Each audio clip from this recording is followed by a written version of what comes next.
the outfield where the prime worry is. And obviously all morning long and through much of last night, the speculation has been who benefits most from the rainout of yesterday. Well, this morning Tim McCarver sat down with the Houston manager Hal Lanier and talked about it from the Houston perspective. This is what Hal had to say. Well, if we have any advantage at all, it's having a Nolan Ryan pitching on his the fourth day, getting the rest that he's gotten in between starts, like he did throughout the season. Again, it's only an advantage if we beat the Mets, and Nolan, has a great outing, of course. And this, of course, is the third game, the third of 3 scheduled for Shea Stadium, and they will go on back to play inside in Houston in the Astrodome, so the weather will not be a factor there. Nolan Ryan worked last Thursday night. He was the losing pitcher. He worked 5 innings against the Mets, and he gave up 7 hits and was beaten 5-1 by Bobby Ojeda. The Mets, of course, losing game number 1 and number 4 to Mike Scott and the Astros. And in game 3, Lenny Dykstra's 2-run home run gave the Mets a 2-1 lead, but it was evened on Sunday night. So this a very, very important game, this 5th game, because both teams are tied 2-2. That's 4 out of 7. The pitching rotation for the remainder of the series, and obviously it could change, particularly with a fellow like Deshays that is still about, but it looks like it'll be Bob Knepper in game 6, and then if they have to play game 7, Mike Scott. That's the thinking at the present time, whereas the Mets will come back with lefty Bob Ojeda. He will be in the game number 6 and the 7th game for the New York Mets. The starter figures to be Ron Darling. A lot of empty seats as the people who have the tickets for today's game have been a little slow to come, or else they've just simply stayed in their cars or someplace out of the weather.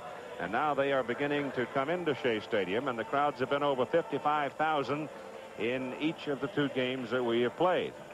So let's now run down the batting order for the Houston Astros as they are scheduled to come up and face Dwight Gooden in today's ball game. He career-wise is 8-1 against the Astros. Bill Doran leads off, playing second base. Bill Hatcher will be in center field. Bill is batting in the number 2 spot, and Denny Walling hits third with Gooden, the right-hander, on the mound. Hal Lanier goes to his left-handed third baseman who hits left-handed, Denny Walling. Glenn Davis, of course, remains in the cleanup spot, the first baseman. He has the home run that won the first ball game to his personal history. Kevin Bass will be in right field, batting in the number 5 spot. Bass, a couple of doubles, 4 for 13 in the series. Jose Cruz. Jose has been relatively quiet so far at the bat in the series. He's 3 for 15 and no long balls with 1 run batted in. He bats 6th, and Alan Ashby, the catcher, moves into the number 7 spot today. Ashby, who had the second chance home run the other day to win a ball game for the Houston Astros after Santana failed to make a catch that he called night off of along the railing down there in the temporary stands. He failed to make the catch, and Ashby then at 3-2 knocked it out. Craig Reynolds will be at shortstop today, and of course Craig Reynolds almost had a pair of horns hung on him because of a critical error that he made the other day in a ball game, and it was an error that had some bearing on the outcome of the game that the Mets won. And of course the pitcher Nolan Ryan will be hitting in the number 9 position. Now, looking back over this lineup to give you an idea, no one really damaged Dwight Gooden. With the possible exception of Craig Reynolds, a shortstop. He went 2 for 3, but nobody else in that Houston order really did a heck of a lot of damage to Dwight Gooden, except for the first baseman Glenn Davis, who hit the home run. Only run scored in the ball game. Gooden gave up 7 hits, and I guess you might add that the Astros had a ton of chances to score. They stranded 8 in 7 innings against Gooden. And the reason that they didn't score is that Mike Scott stranded 7 of those 8. Yep, he had a great chance to help himself and couldn't deliver. Now, the other thing that is going to be obvious to you, what with a right-hander on the mound, it inserts Dykstra and Backman at the top of the order, and those 2 are considered the catalysts for this ball club. So Nolan Ryan will come out and pitch to the first 3 people in the order, all being left-handers. And then, of course, the number 5 hitter will be Darryl Strawberry, who is also going to be hitting left-handed. So Having Dykstra and Backman out there, the Mets field will be to their advantage. They have strengthened their offense as the Houston Astros have strengthened their pitching staff. Again, let's go to the videotape now as Tim McCarver talked with the New York Mets pitching coach Mel Stottlemyre earlier on in the day when the rain was falling. And here is part of their conversation relative to Dwight Gooden and the New York staff. So far, Tim, it really won't have an effect at all on our staff. But I think if we get another day's rain, then I'll have to look at it and see what effect it'll have, but I'll have to make some adjustments. Certainly I'll have to throw all the guys in the bullpen that haven't done any throwing for the last couple of days, for sure. And the other thing, I'll be a little bit concerned with Doc Gooden having too much rest, because today would be perfect if we can play today. If we get another day's rain, I'll be a little bit concerned. Tim, I'm not sure that everybody understands just exactly what is meant when you say Dwight Gooden with the extra day of rest might be too strong. Rhythm and timing is as much a part of hitting and pitching as strength and talent. It's all involved in that talent. And when a pitcher is used to working with 4 days rest every outing of the season, and he is thrown off that schedule, well, then he could be too strong. And by being too strong, he may have a tendency to throw the ball too hard and be too high in the strike zone. Of course, Gooden is more effective upstairs than he is downstairs. Well, he's on his way to the mound in Game 5 of the 1986 National League Championship Series. And let's set the New York Mets defensively for you now as Dwight Gooden goes to the mound. Doing the catching again is Gary Carter. And the one thing about Gary, his bat has been so silent. He's 1 for 17. The outer defense will be Wilson, Dykstra, Strawberry. Inside, Hernandez, Backman, Santana, and Knight. If you get off into foul ground after they had rolled the tarps off, obviously they brought water with them, and that foul ground area just outside the baseline can be treacherous because there was so much water not only rained on but dumped on it. I think you had a pertinent point also in your opening remarks talking about the outfield as you see the foul territory, or that is the outfield, pardon me. But the outfield, you see those little white spots in the outfield, the paler shades of green? Well, that's where the fans had dug up the outfield. You can see the darker shades of green also, and that turf is loose, and it has a tendency to give more, kind of like a throw rug, has a tendency to give more in wet weather than it does in dry weather. And the grounds crew repaired that field for a day game the next day, and of course the rain is kind of good news, bad news to the field. They need the rain for the sod, but it is not holding that well, especially in wet weather. Here's a stat that might be of interest to you. When Dwight Gooden loses a ball game, his norm is to come back as a Bulldog in the next start. As a matter of fact, Dwight hasn't lost 2 games in a row since May 25th, 1985. And after losing 2 games in a row, the 25th of May of last year, he won 14 in a row and didn't lose another ball game until August 31st. The faithful are hurrying now to their seats as we're ready to play baseball, and it came very quickly as the president of the National League, Chuck Feeney, came out and said, roll it off, let's play, and we might be getting another light sprinkle. And now leading start off this ball game with Bill Doran, Billy Hatcher, and Denny Walling scheduled to lead off. Doran 3 for 16 with a home run, 2 runs batted in. Against Gooden in the opening game, he was 0 for 4.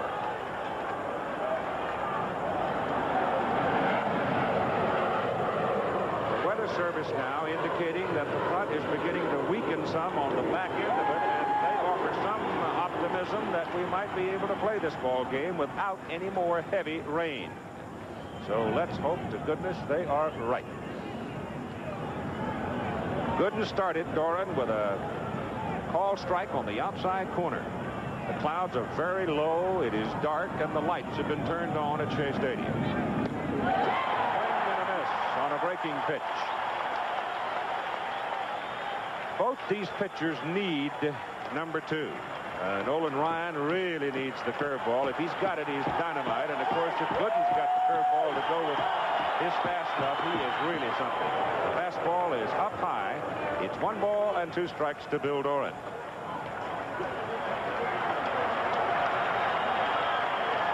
is very little wind, and as you can see, the pitching mound is quite dry. There's no danger at the moment of anybody slipping around on it, and that's a foul shot into the Astro dugout.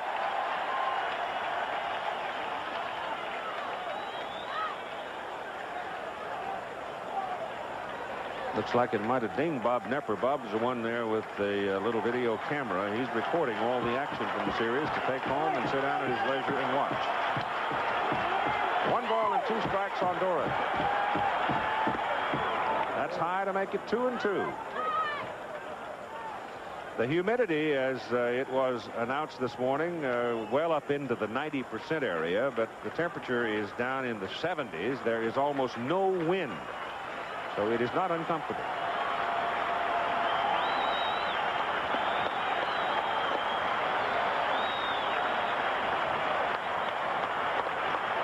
The 2-2 pitch to Doran. Full count.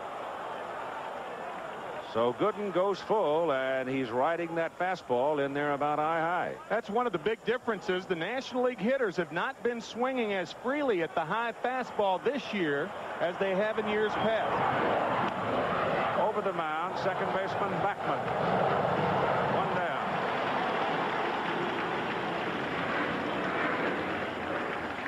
Gooden on the season, 17-6 with 200 strikeouts. He had 33 starts and had 12 complete games. And in today's marketplace, 12 complete games out of 33 starts is a high ratio. Billy Hatcher now. Billy has been the swiftest of the Astros and the most opportunistic on the bases. He has 3 stolen bases in the ball game, 3 for 15. And Gooden burns him with a strike called on the outside corner. This year, I think Dwight is less concerned about striking out people than he has been at any time in his career, because he is now in the process at 21 years of age of, as he put it, learning to pitch, not throw. Backman handles this one, and 2 down. So Wally gets the first 2, and it'll be Denny Walling from the left side of the plate.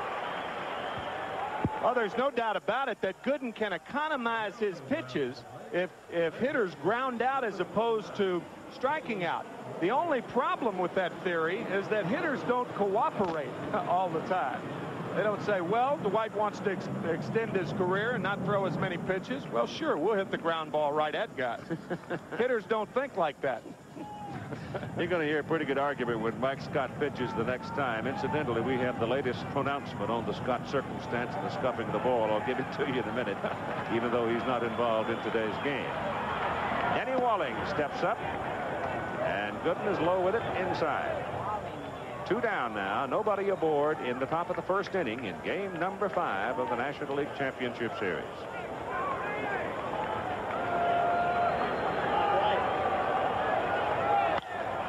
To the right side, Backman slides along and can't come up with it. The ball was sharply hit by Denny Walling, and it slides under the glove of Wally Backman, and Walling's aboard. Backman, I think, thought he had to dive for the ball when, in effect, I think he could have kept his feet and made the play. Now, see, he dives too far. The ball hits the heel of his glove as opposed to the webbing. Backman cheating a little bit up the middle. He had a pretty good jump on the ball. I guess he did have to dive for it, but actually he dove too far, and the ball hit the heel of the glove. It's a base hit for Denny Walling. And Glenn Davis is up. It was Davis who hit the home run in the second inning that beat Gooden in the opening game in the Astrodome. And he hits this one high in the air to right center, but it'll stay in the park. Strawberry back at the warning track, one-hands it, and the side is retired. So Walling singles, and Davis slips a high, lazy fly to right field. Side retired, no score for Houston. The Mets coming up. Today's small cars are tougher than ever on oil. Their high-compression engines not only rev high, they can run hotter than regular small car engines. Their searing heat can begin to break down an oil immediately. That's why there's Castrol, the only leading motor oil that in every grade provides maximum protection against viscosity and thermal breakdown. So use Castrol before your engine does something to get you heated up. Castrol, engineered for today's smaller cars. Call it character. even nobility if you like. It should be known as the best of its kind. And most of all, a light beer should be as great as its namesake. That's why there's Bud Light, the light beer with the first name and taste. Everything else is just a light.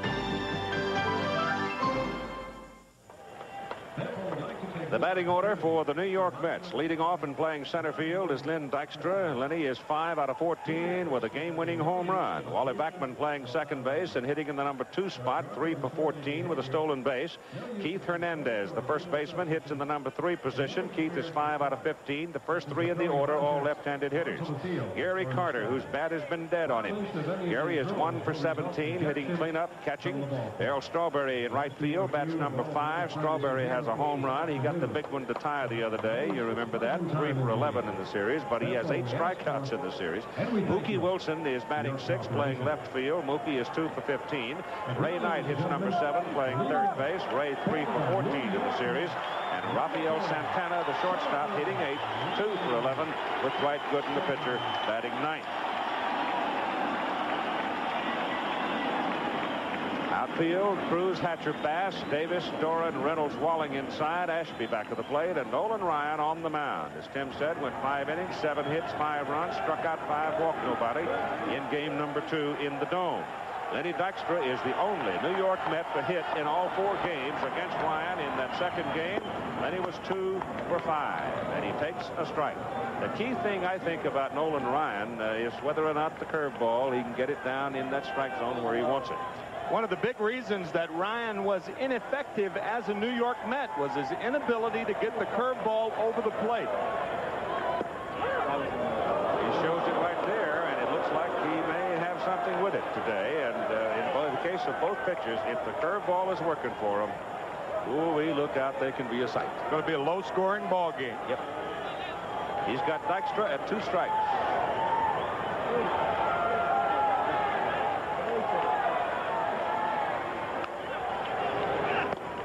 That's high and away with a fastball. Of course, Ryan knocked Dykstra down in that second game, if you remember, and Lenny got up and they had a staring contest for a bit, and wacko. And a lot of people thought that might have been the thing that triggered the Mets' attack against Ryan. 1-2. Close, but outside. 2 balls and 2 strikes. The Mets have been very quiet through the first 3 innings in this series. That would have had more meaning, I think, if Jim DeShays were pitching today instead of Nolan Ryan. But Ryan's out there. What with the extra day of rest? Ball back in the crowd, 2-2. Well, the Mets have been probably the least effective against Nolan Ryan in the first 3 innings. Ryan struck out 4, retiring all 9 men to face him down at the Astrodome. And then the Mets finally reached him for 2 runs in the 4th inning, 3 in the 5th. And that chased him.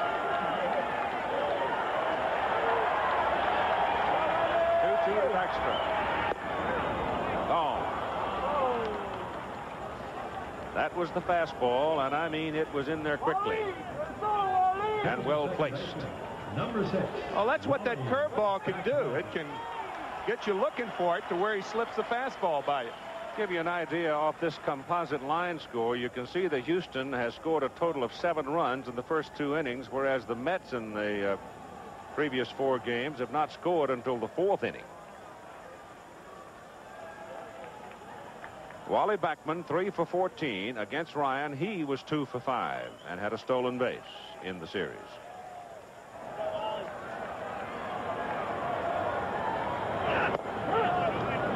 Fastball called strike. Pretty good at putting the ball on the ground. So is Dykstra for that matter, but Backman in particular will lay that ball down the third base line, and that's why Denny Walling is playing in on the grass right now. It is not wet on the infield right now, but it is so humid, and perhaps even a little light sprinkle once in a while passing by, that by the time we get to the middle of the ball game, the infield grass is also going to be wet. Keith Hernandez was the 3rd scheduled hitter. He's on deck swinging a bat, loosening up.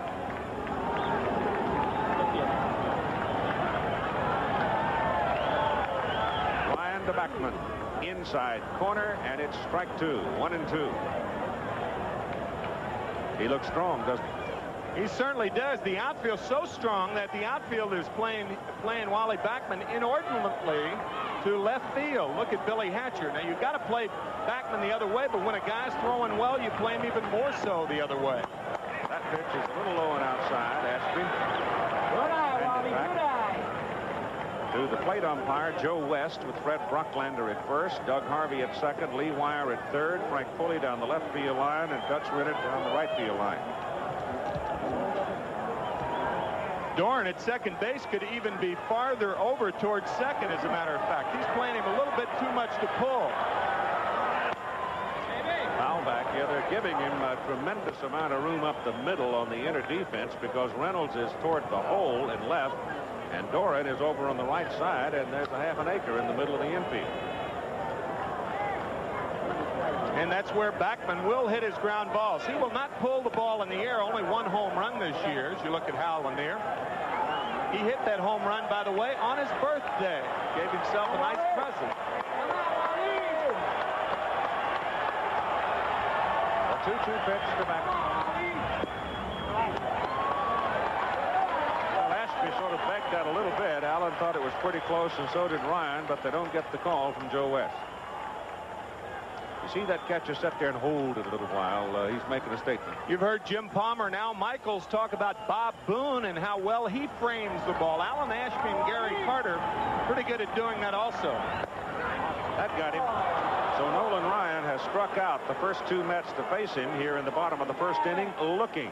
Number 17. Highly unusual to see Backman and Dykstra taking called third strikes.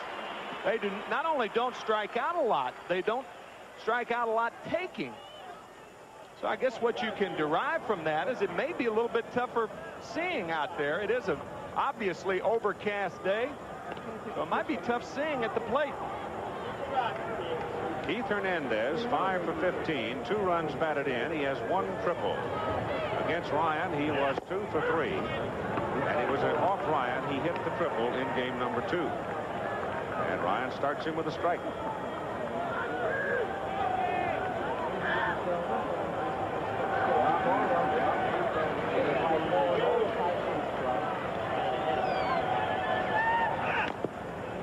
Foul ball. I think Hernandez is one of the tough outs in baseball. Oh, I don't think there's any question about it. He may be the best 2-strike hitter in baseball.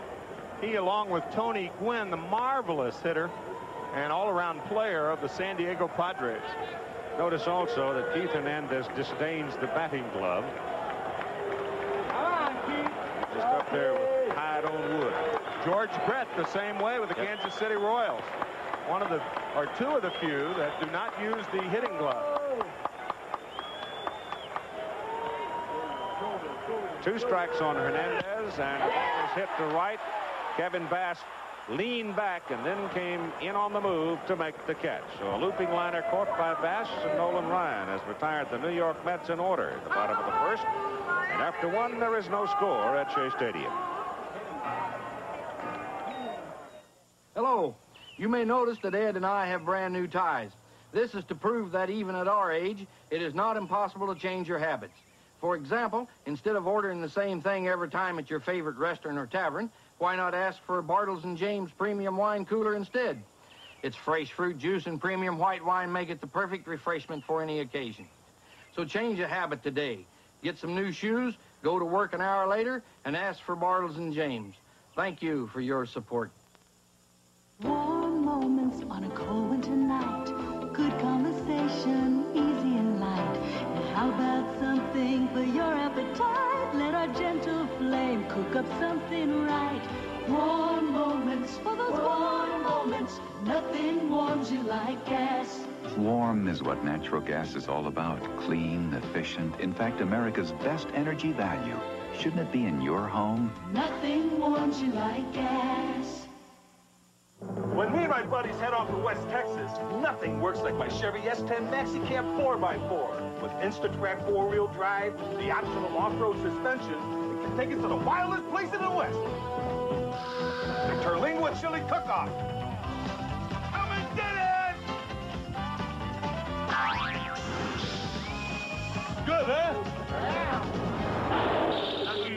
like a Chevy truck. Nothing. Saturday, an SEC rivalry as the #2 team in the nation, Alabama, tackles Tennessee, or Baylor takes on Texas A&M. Coverage begins with College Football Today. It'll be Kevin Bass, Jose Cruz, and Alan Ashby scheduled up for Houston in the top of the second inning. And looking out against the stadium, I think you can detect a little light rain starting to fall again. Number 17. We've had that little light rain now for 2 days, and that little light rain has managed to make everything pretty wet. Hate to be a punster, but if anybody loves a day like this, it's Kevin Bass. Stop it. My fault.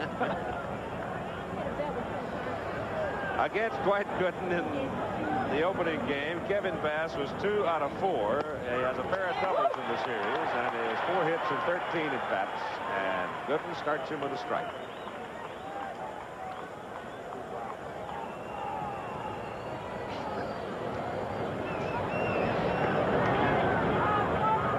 Come on, Dwight. Ball 1. That was a straight change. Kevin Bass with a couple of hits, a double and a single off Gooden in game 1. And Dwight trying to do something different to Kevin. He will throw the straight change about 10 times a ball game usually. Breaking pitch is beat on the ground, and it's foul to the first base coach, Matt Gilani, who throws it out. The statement from National League President Chubb Feeney after meeting with Frank Cashin, the Mets general manager, on Mike Scott's scuffing of the ball, which the Mets are charging, and the New York media is having a ball with. As far as we know, said Chubb, Mr. Scott is not guilty of this infraction. A man is innocent until proven guilty.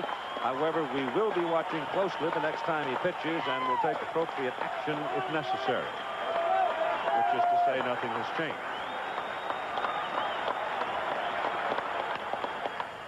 Sliced foul off the left side, and that'll go into the crowd out of play.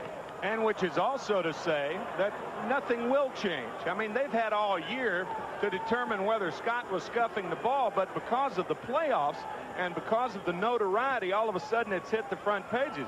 I mean, guys have been complaining about Mike Scott scuffing the ball all year, so really if they haven't done anything about it up to this time, I doubt that one more start they'll do anything about it.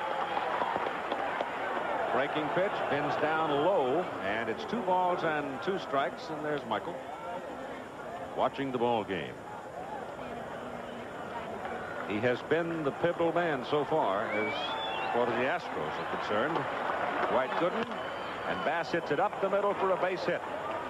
So Bass jumps on the curveball and knocks it into center field for a ground ball single.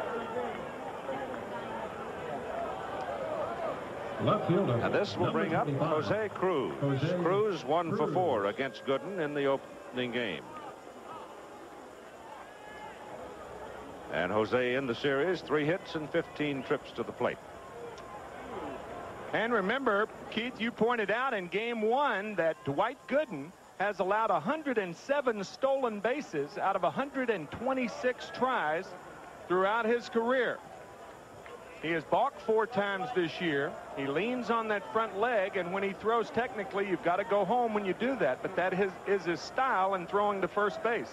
Bass with good speed. Big swing by Cruz. High riding fastball.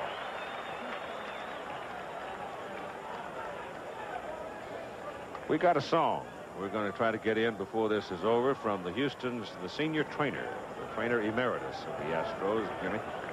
It's hilarious about Jose Cruz. Wonderful. Strike 1 pitch to the Astros left fielder with Bass edging off first base, and it's way up.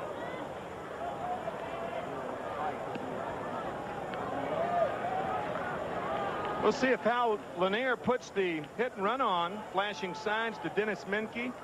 Dwight Gooden is not your ideal type of pitcher against whom to hit and run.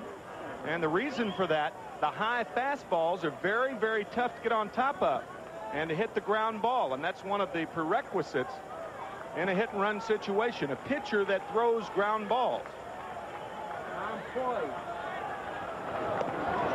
Run Kevin Bass back to the bag. Alan Ashby, waiting on deck, will turn around today and hit from the left side, the Houston catcher. And Craig Reynolds, number 8 man, the shortstop, also a left-handed hitter.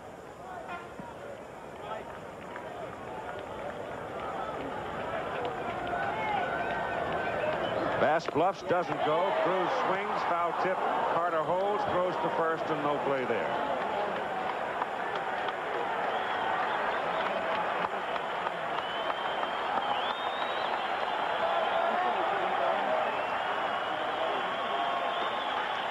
The daylight in the outfield for Jose Cruz, left center.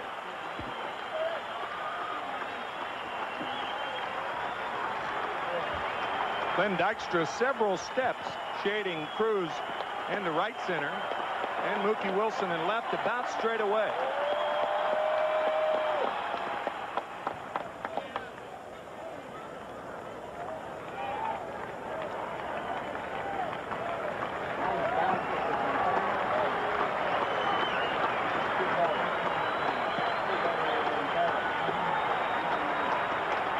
One-two pitch to Cruz. Bass does not go, and the pitch is sailing outside. On a fastball, running well off the plate, and it's 2-2.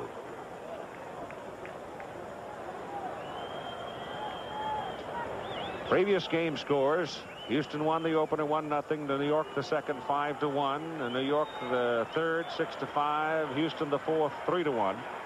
And this is game 5. The series even at 2-2.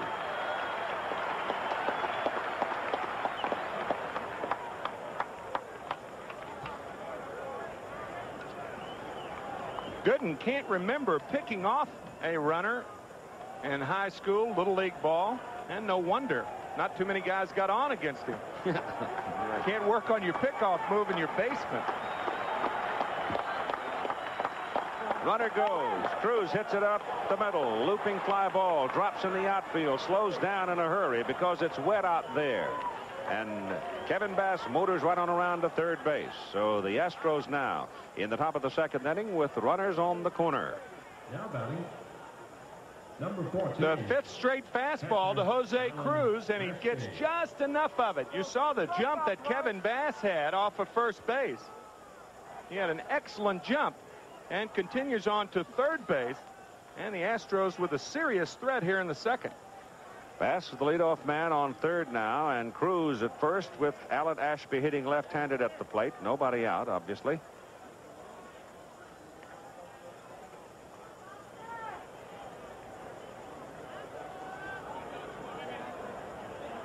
Mets infield in double play depth. Kevin Bass, if you remember, with a base running mistake in game 2 against Bobby Ojeda in a similar situation. He was on third, and a high chopper by Alan Ashby, and Ojeda made the tag on Bass at home. The pitch to Ashby. Swung on, hit in the air to the left side. It's curling back. It's right down the line and finally drifts on back into the crowd. I thought we might have another one of those things where it's going to come down in the railing area of the temporary seats, but is well out of play. I was thinking that same thing. As a matter of fact, as a right-handed hitter, Ashby hit it in that area the other night. Not as deep into the stands, the regular stands. Kind of likes that area down there. Good things happen when he hits it down there. Fly ball to the outfield, or ground ball to the right side could get Bass home with the first run of the ball game in the top of the second inning.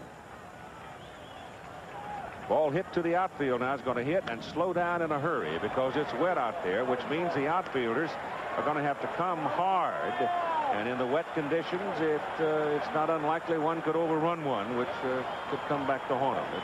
It's treacherous playing in the outfield, more so than it is inside.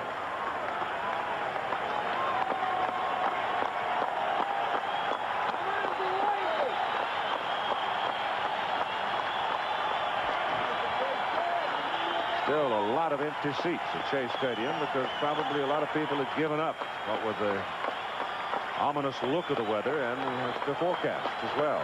2-strike pitch now is outside, and it's 1 ball and 2 strikes to Alan Ashby. They're still coming.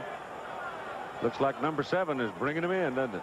One of the few games where the stadium fills up as the game progresses.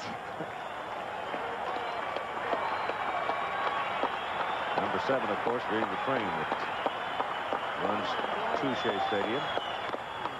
Gooden is well high with that pitch, and the count evens at 2-2 now on Ashby.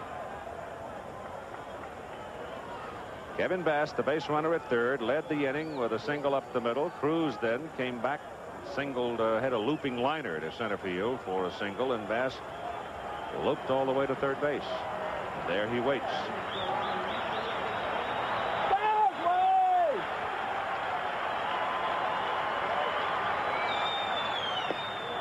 Ashby checked on it. Pitch, breaking pitch inside third base.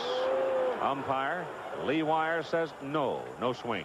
He didn't appear to go around. A wicked curveball, and the ball low, very close, closer than it appeared with the naked eye. Of course, on replays, it looks like everybody swings through them. Yeah, it does. I think the appeal play is really a good play for baseball, because technically the home plate umpire is blocked out on a ball like that, the breaking ball in the dirt. So Gooden now has a full count on Alan Ashby. Second time in the ball game. In 2 innings, he's had a full count on a hitter. Take strike 3. Came right back with that breaking pitch and struck him out looking. First out of the inning. A big strikeout for Dwight Gooden. That pitch is a strike. Remember, Gary Carter catches the ball below the knees, but it's not where the catcher catches it. It's where it goes over the plate. That was a nasty curveball. Now it's Craig Reynolds. We'll try to bring Kevin Bass in from third and give the Astros the first run of the game. Pitcher Ryan on deck.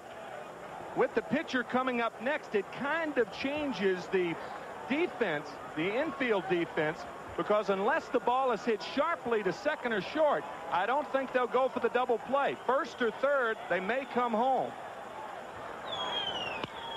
Sharply to Backman. Over to Santana, 1. Back to first. Double play. And the Astros are all over it as Reynolds is screaming at Fred Brocklander at first base.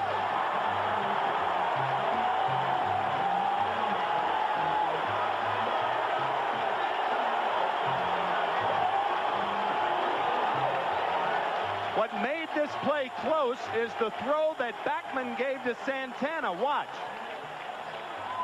See, Santana, that confuses the rhythm of Santana. He's safe. He's safe. He's safe by a half a step. Yep, coming down. A half a step. That's a pretty good size miss.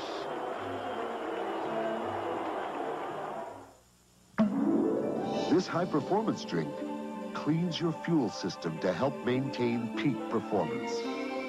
STP gas treatment, the high-performance drink for your car. Here, McDonald's. I call 'em like I see 'em, and I gotta tell you, I see more than lettuce and tomato in your McDLT. You've got the works in there. Cheese, onions, pickles, mustard, ketchup, and mayo. You missed all that. What are you, blind?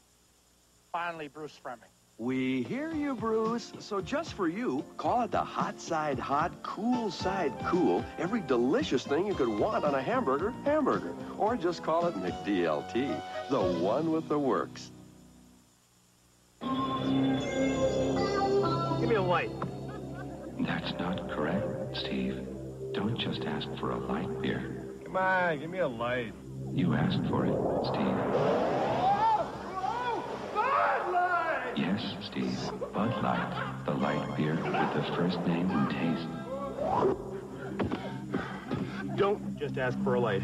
Bud Light, because everything else is just a light, Steve. Driving on your old antifreeze another year can be risky. Weak, neglected antifreeze can cause freeze-up and make a radiator look this bad, while the Prestone radiator looks this good. So don't push your luck, change it once a year with fresh Prestone. Let's go back to the inning-ending double play. Cruz couldn't get to Santana, and the throw now. Watch the ball and watch the foot of the base runner. Oh, yeah. Easy. Safe, easy. As you said, a half a step, maybe more. I think one reason the Astros argued the play, or another reason, was because Fred Brocklander delayed and hesitated before making the call. It also cost him a run. Gary Carter leads it off for the Mets now. Middle of the order coming up. Strawberry to follow, and then Mookie Wilson against Nolan Ryan. No score in the ball game. Mets batting in the bottom of the second. Good eye, Gary. Good eye. You got it.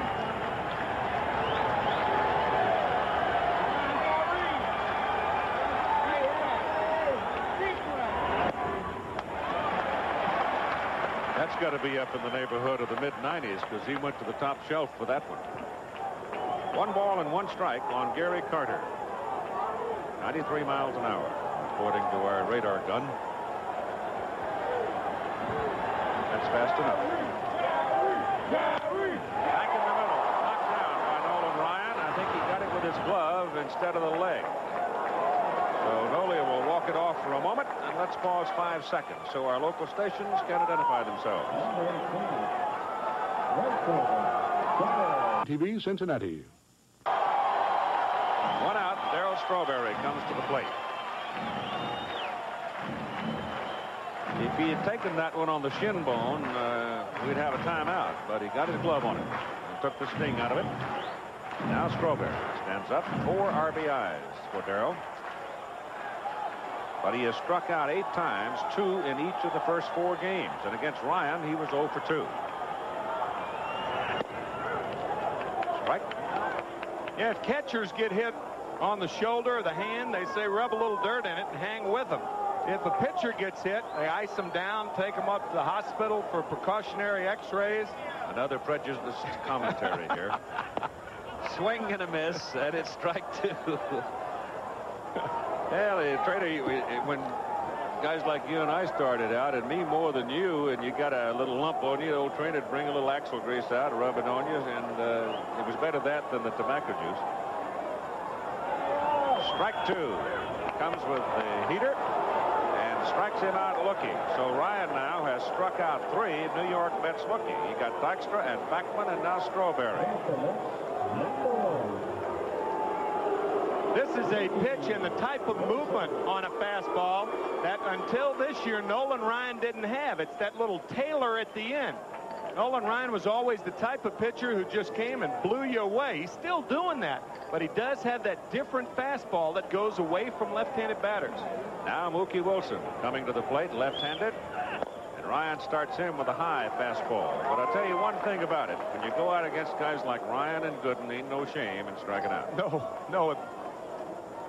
4,277 have done it against Nolan Ryan in regulation play. Outside corner as Mookie checked on it, and it's 1 ball and 1 strike. What'd you say that Gooden would have to pitch 17 years and strike out 200 per year in order to match? That's right. 17 more years. 17 more years. 2-1. Gooden has 744 strikeouts now. That puts him about 3,500 plus behind Ryan. And to catch Ryan, he would have to pitch 17 more years and average 202 strikeouts a year to catch him. Of course, he had that one big year, what, 389 or something like that? 383 in 1973 to pass Sandy Koufax, who struck out 382. 2-2. Mookie turns around and moans a little on that one. I don't know whether he's saying, what are you calling, or I can't hit that thing. What are the others? But he did not like the call.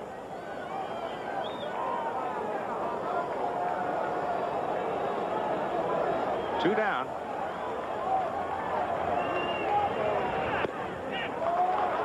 And it's a full count. I'll tell you that when you saw Alan Ashby put one finger down and put it in a circle, that is the pitch. That is the signal for the pitch. Now this is going to be a fastball inside, but the signal for the pitch that goes away. Well, he struck out 4 now as he gets Mookie Wilson swinging, and he has retired the first 6 Mets that he has faced. And after 2 innings of play in Game 5 of the National League Championship Series at Shea Stadium, it is 0-0.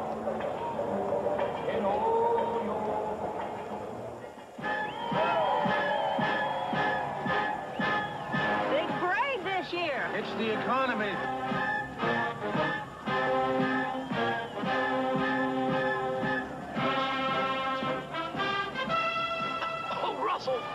Russell, I have a question. What kind of motor oil are you using?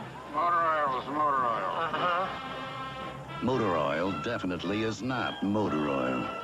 A 4-cylinder engine works harder and needs the extra protection of specially formulated Valvoline foreguard. Oh, Russell. Not much of a parade this year. It's the economy. Get Valvoline foreguard. Russell.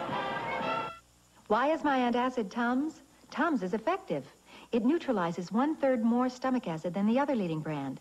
And Tums is rich in calcium. To me, that's extra good news.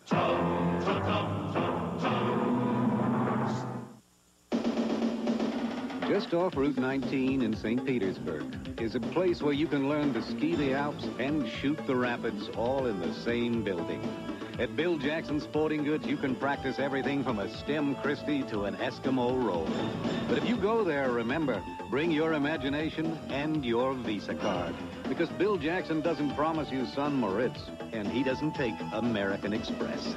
Visa, it's everywhere you want to be. Our world, the special times of our lives, a tapestry of what happened then with the people who were there. If you live through it, you'll want to see it again. If you don't remember, find out what really happened with Ray Gandolf and Linda Ellerby. Our world. It's about time. Thursday on ABC. Americans desperate to adopt are buying Mexican babies. It's a booming black market business that authorities say is hard to stop. Watch ABC's World News tonight with Peter Jennings.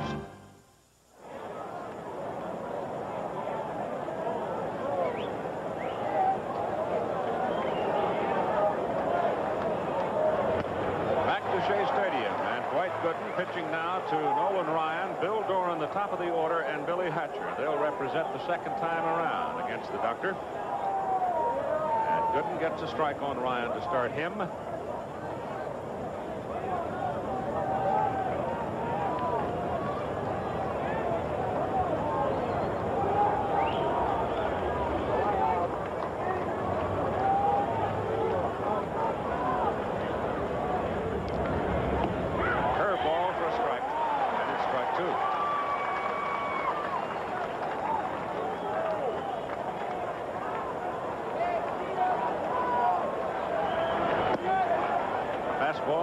Just outside, making 1 and 2. Gooden against the Astros had 3 starts in 1986 during the regular season, had 2 complete games. Ball is fouled away to the right side, but in his career he's been dominant. 8 and 1 against them. He debuted against the Houston Astros down at the Astrodome. The New York Mets flew in his parents from Tampa, Dan and Ella Gooden, and he won, pitching 5 innings.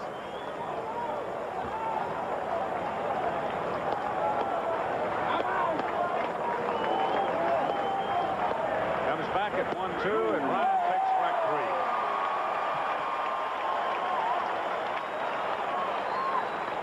3. Speaking of Nolan Ryan, remember the 2-2 pitch to Mookie Wilson?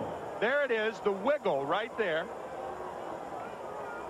That's the 3-2 pitch. That's the fastball inside.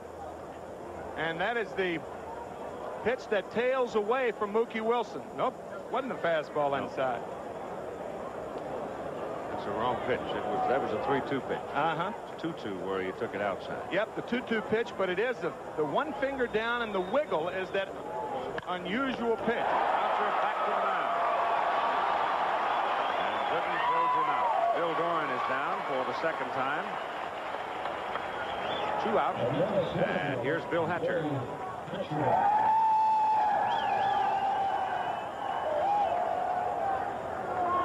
Game 6 of the American League Championship Series, California Angels and the Boston Red Sox at Fenway on tap tonight, 8 Eastern Time, weather permitting. Curveball, low and away, ball 1. Hatcher bounced out to Beckman. His first time up today. Hatcher, a former Cub.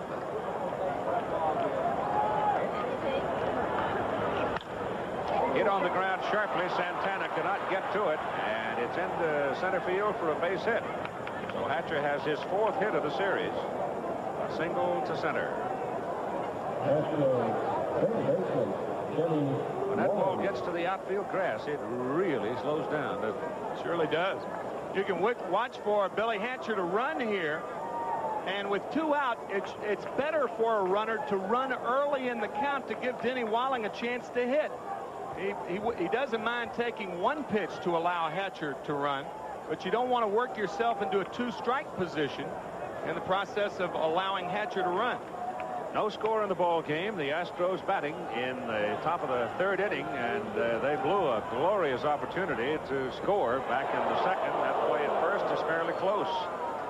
Though the Astros would say to you that the first base umpire blew their opportunity to score, as it appeared from every replay we had that the base runner Reynolds had beaten out the throw to finish up an inning-ending double play.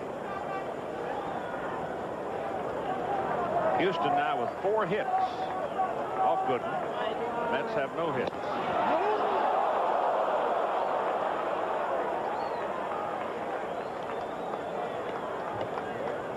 This is how close that play was. A good throw by Gooden. That has a lot to do with it as to whether you pick a runner off. Not only do you have to deliver it quickly, but it has to be about 6 inches off the ground, so the first baseman can apply the tag quickly. All right, Walling up had a single his first time up in the 1st inning and was left on base.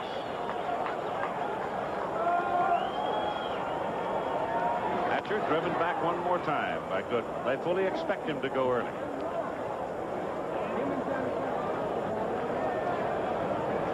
And suddenly it gets very bright out here. I mean, there's almost the possibility of a ray of sunshine.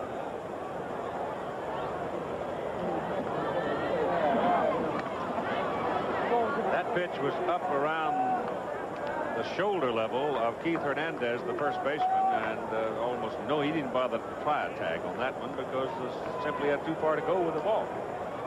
You rarely see a pickoff move, as you saw Gooden bend that left leg and then hop to first. That's the old Dodger pickoff move, perfected by Don Drysdale. He had a good one. Only time I ever saw a balk called on the winder was called by Chris Pellicudis back in the middle 60s.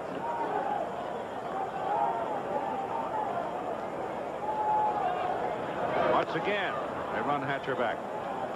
2 down for Houston here in the top of the 3rd.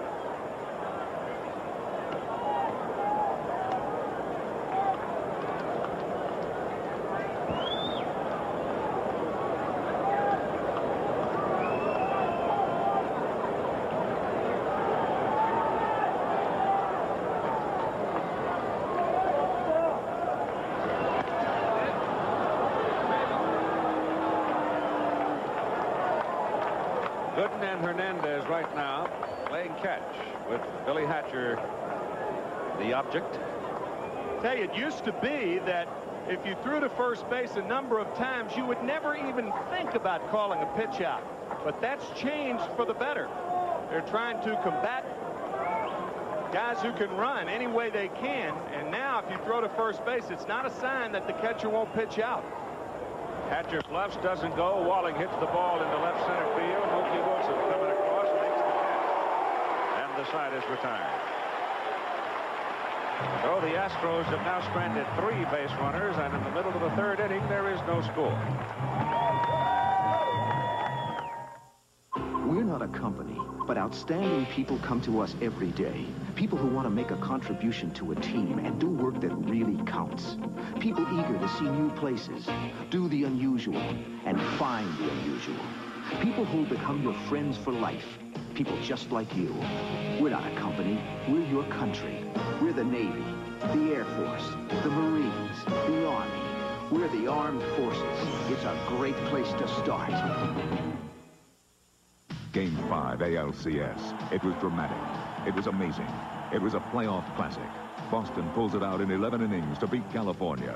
Game 6 tonight. If you care about what you cook, we care about what you cook with. Sargento of Wisconsin. Both these lunch meats are fresh the first time you open them. But as time goes by, the package on the left loses freshness, while the package on the right doesn't. Introducing Golden Star Deli Doubles by Armour. Unlike ordinary lunch meats, Golden Star Deli Doubles individually wrap each sandwich serving, so you get first-time freshness every time. Now, can your sandwich say that? New Golden Star Deli Doubles. First-time freshness every time. When I was a baby, just like you, my mommy used Johnson swabs too. They're the ones fussy mommies trust, 'cause they don't leave fussy wussies. See what happens to these other swabs? But Johnson swabs don't fray, fall apart, or let the stick poke through. They're wound real tight to take good care of babies like you. Now remember, Johnson swabs don't leave fuzzy wussies. Only from Johnson & Johnson. We're WKRC-TV, Channel 12. Ray Knight, Rafael Santana, and Dwight Gooden now are scheduled to face Nolan Ryan. No score in the ball game, and the Mets come up in the bottom of the third inning.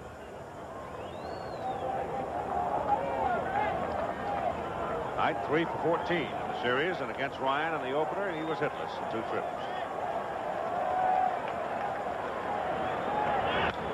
Foul ball back on the wire.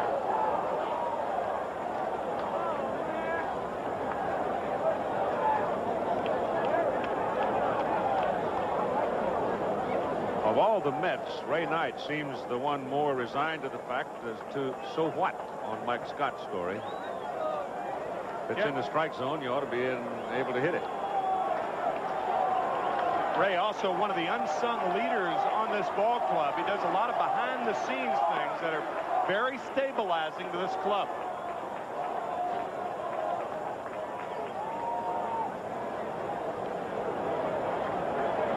Ryan having retired the first 6 Mets he's faced. And we're just almost into a sunny state. Boy, there's a blazer. And Knight put his Sunday punch on it and came away empty. And Ryan is now struck out 5. Number 3. Sunday punch, quite appropriate when you talk about Ray Knight. Ray was the initiator of 2 fights this year. The Mets were in 5 on-the-field fights. And when Mike Tyson, the aspiring heavyweight, came to Shea Stadium, he wanted to meet one Met. That was Ray Knight. Curveball to Santana. The Mets shortstop misses outside. Ball 1.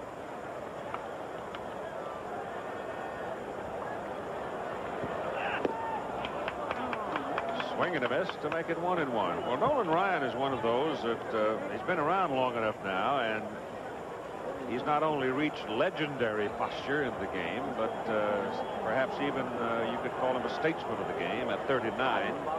What with the success he's had. 1-1 pitch to Santana. Curve is just outside. But he now talks freely about the fact that he probably was, or felt at least, force-fed, rushed a little bit, hurried along in 1968. And he didn't have the necessary mechanics to sustain him until later in his career.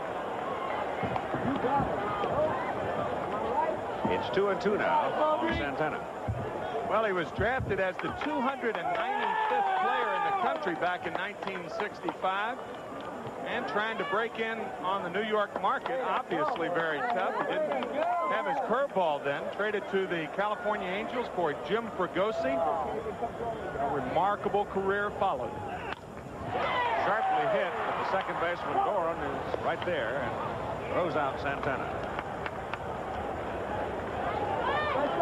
Santana nailed the ball twice against Ryan. The second game down was home, but on the first time up, Goran made a spectacular play to get him. Now Dwight Gooden, the pitcher. 2 down.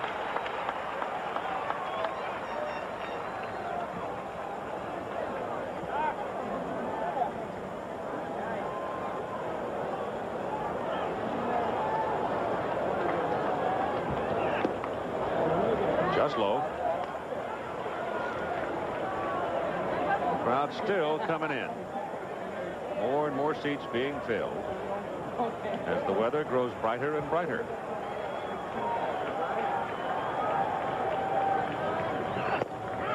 One and one to Dwight Gooden.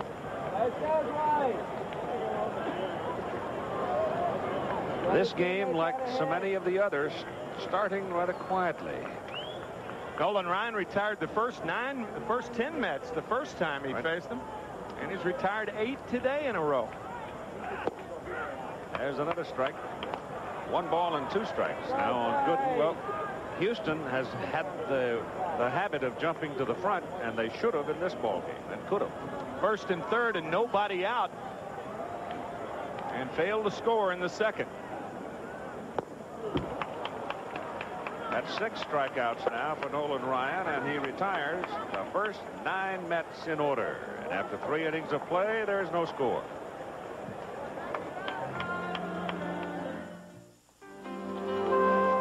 Nothing makes your day like helping others make it on their own. You bring out the pride we all feel inside. It's going to be easy next week.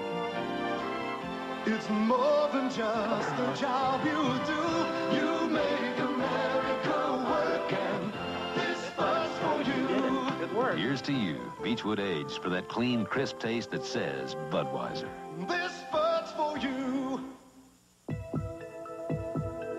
Listen to the heartbeat of America. Listen to the heartbeat. When it's time for a change, put yourself in today's Chevy Cavalier and listen to your heartbeat. The heartbeat of America. That's today's Chevrolet.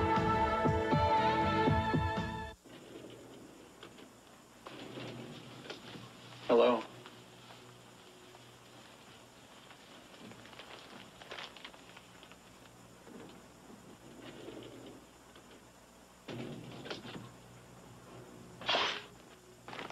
I guess you know I find you extremely attractive. Hey, thank you very much. It's time to change your light bulb. Philips Longer Life Square bulbs last 33% longer than ordinary round bulbs. Be careful, Duro. Yeah, what's going on, Sledge? We're looking for a slime ball who's responsible for 2 hits. They say a base was stolen and a wheelman committed a hit and run. It's a real reign of terror. Sledge, they're just playing baseball. I had no idea it was so violent. Relax, America. While you're watching the playoffs, he's looking out for you. Oh, baseball. Oh, it's baseball. Sledgehammer returns Friday. Well, happily, we can tell you we have shadows. The sun has peeked through for a moment. And if we should get a period of bright sunshine, that outfield will dry out pretty quick. And we move rather quickly in the game to the top of the 4th inning for Glenn Davis, Kevin Bass, and Jose Cruz. No score. Davis, a fly ball that Strawberry caught on the warning track at about 370 feet. This one is hit hard to left. Mookie Wilson started in and then had to put on the brakes and stop and make the catch. And you notice that Mookie, in making that stop, did it rather gingerly. I'll tell you, Glenn Davis is only 4 for 16 in the series, but no player on either side is locked in like Davis. I still think he may be. He has been with the home run in Game 1 a major factor, and he may be a major factor in the last 3 ball games. He is swinging the bat very well. Ray Knight with a call for the sunglasses.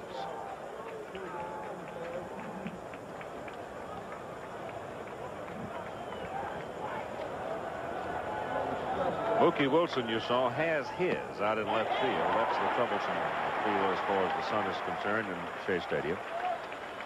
And Kevin Bass at the plate, struck 1. Bass had a single and got around to 3rd with nobody out, but stayed there. Back in the 2nd inning. 1-1.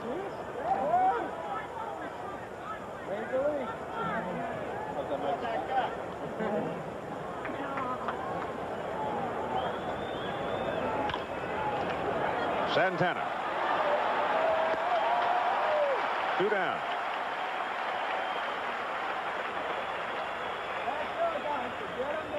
And now coming to the plate. I guess he's going to keep his shoes. In case you don't know that story, Tim offered him a pair of shoes the other day that he was wearing if he'd do an imitation of Sammy Davis Jr., which he did, and he took the shoes. I thought it was a big joke, but he kept my shoes. I thought I was going to get my shoes back. He kept them. Same size, 10.5. History. Timeout for a moment as we've got beach ball bounding down from the upper level and into the lower level.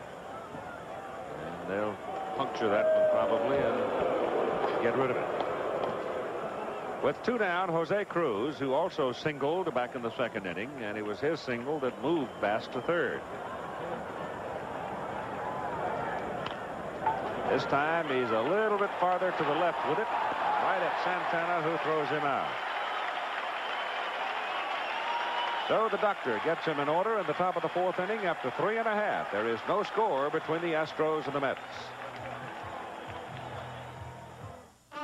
This ABC Sports Exclusive is being brought to you by Budweiser. Beechwood Age for that clean, crisp taste. This Bud's for you.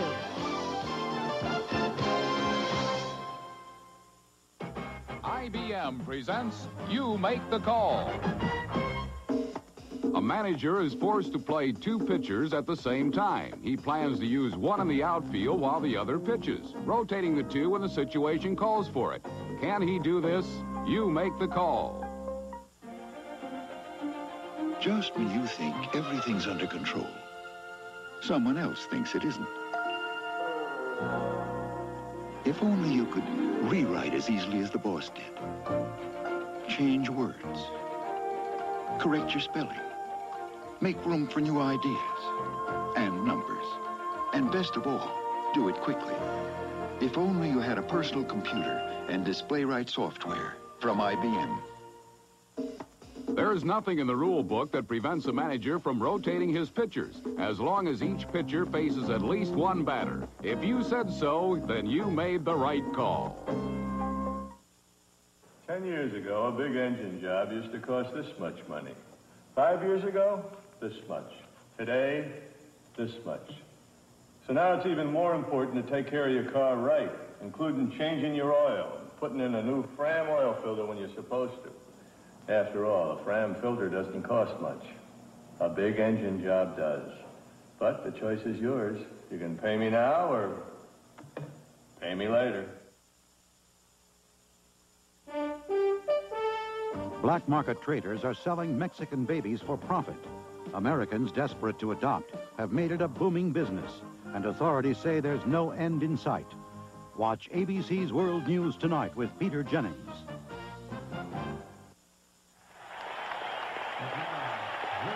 Well, it's awesome that we're just playing, period, considering the weather over the last few hours. I really didn't think we'd have a shot at it today, but lo and behold, here we are with some sunshine on the field, and it's the second time around now for the New York Mets. Nolan Ryan has retired the first 9 he's faced. It'll be Dykstra, Backman, Hernandez in the bottom of the 4th inning.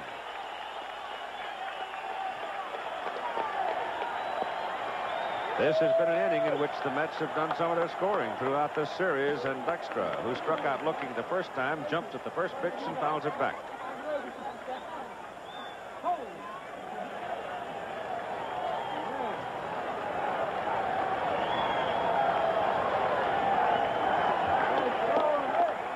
It was in the 4th in that second game that the Mets got after him a little bit.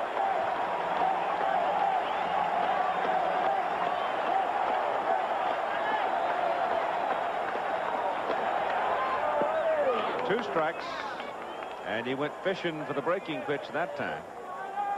Ryan, in that opening stanza, the opening first 3 of the second game, he struck out, what, 5 of the first 7? Tonight, game we were talking about a little while ago, all Ken Boyd going for the home club, and Kirk McCaskill getting the call for the California Angels. Probably Angels didn't sleep much until last night after they traveled across the country after what happened to them on Sunday. 1 ball and 2 strikes to Dykstra.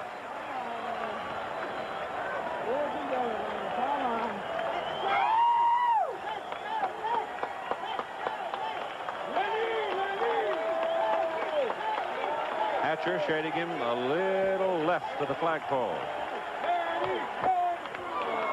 Swings and misses, and for the second time in the ball game, Dykstra has struck out.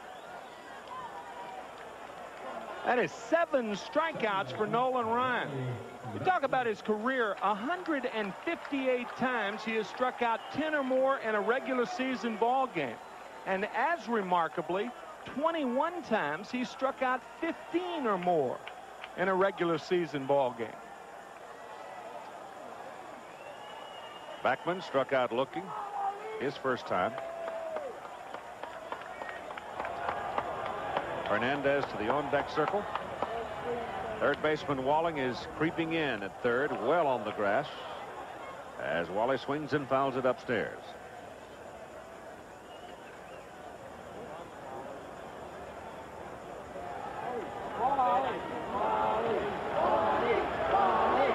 Davis is just on the edge of the grass at first, but Walling is about 2 steps in at third. And Backman swings and misses on a breaking pitch. So Ryan edge, strike 2.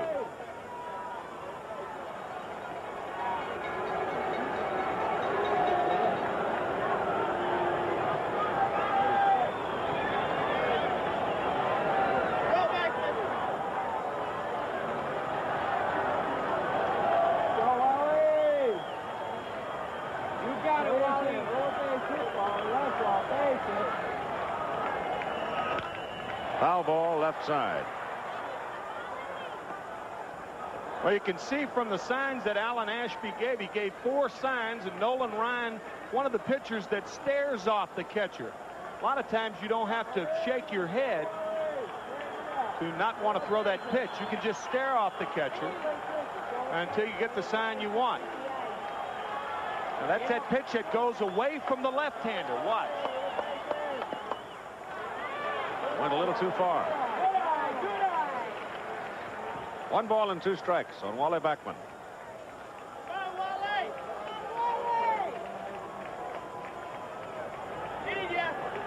He's retired 10 in a row.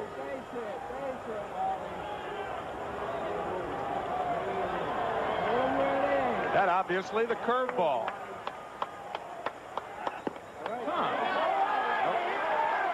Well, he put out 2 fingers and then dropped 1.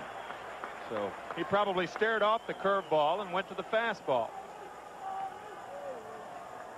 Les Moss, former catcher there standing with Hal Lanier, is the pitching coach. Million stories in him, too.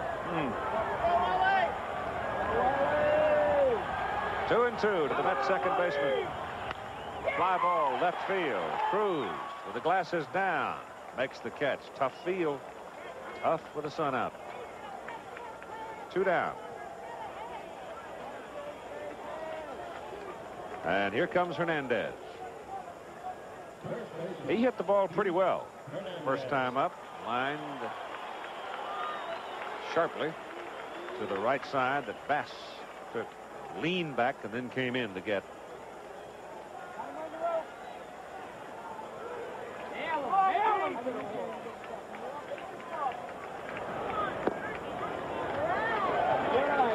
Breaking pitch, just misses. The only ball the Mets have hit hard so far was Gary Carter's 1 hopper knocked down by Ryan, and Gary, of course, retired to lead off the second inning. That's the only ball that they have really stung.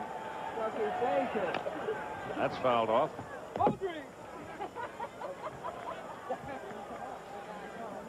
Gary on deck.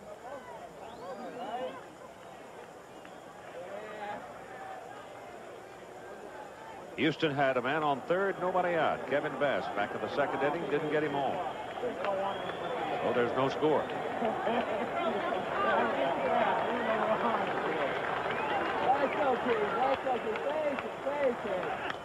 Foul left side.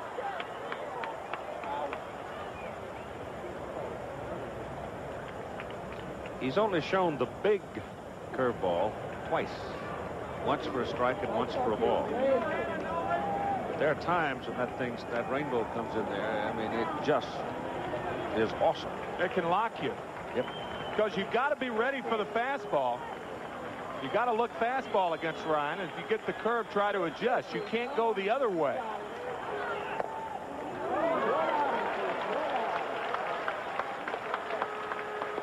All right, it's 2-2 on Hernandez. Davy Johnson on the first base side, where the Mets dugout is located.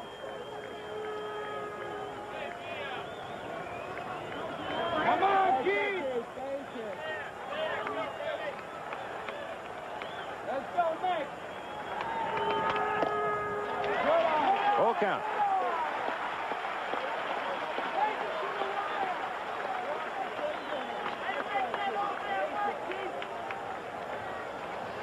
Ryan tried to twice to get him to bite on that running fastball outside, and he wouldn't do it.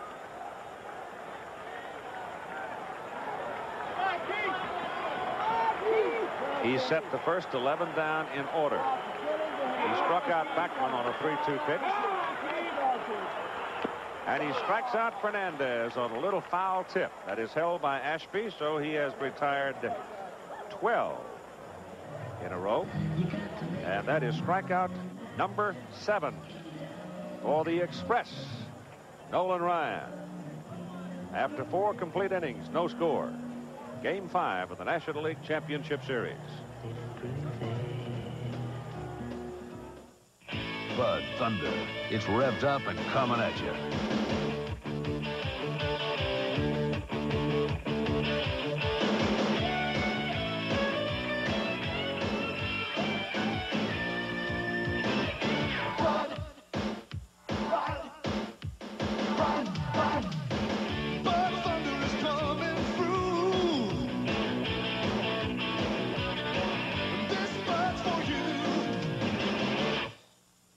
Fixing this water damage will cost $1,200.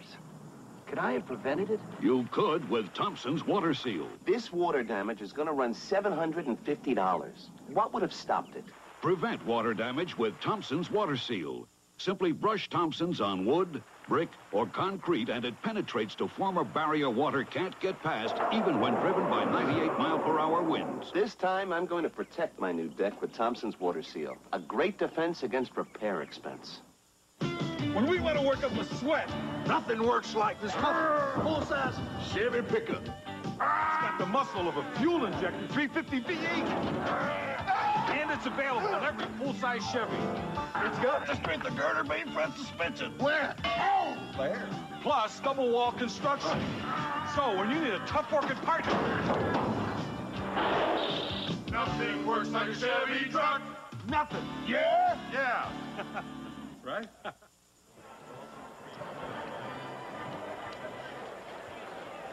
I'm told that the weather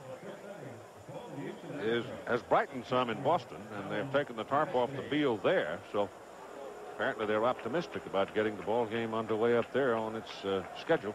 See that area right up there? That is the K corner. And, of course, the guys have just arrived with their Ks. I guess they got caught up with the weather.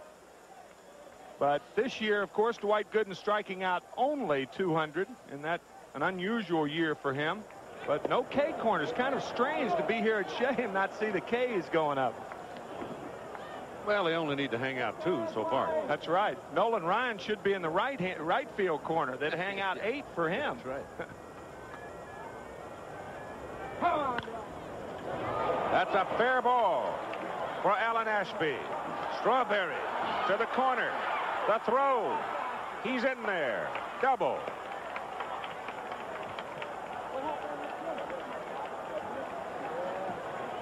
Strawberry came down. The ball did not get all the way to the corner, but Darrell seemed to have a little trouble getting a handle on it.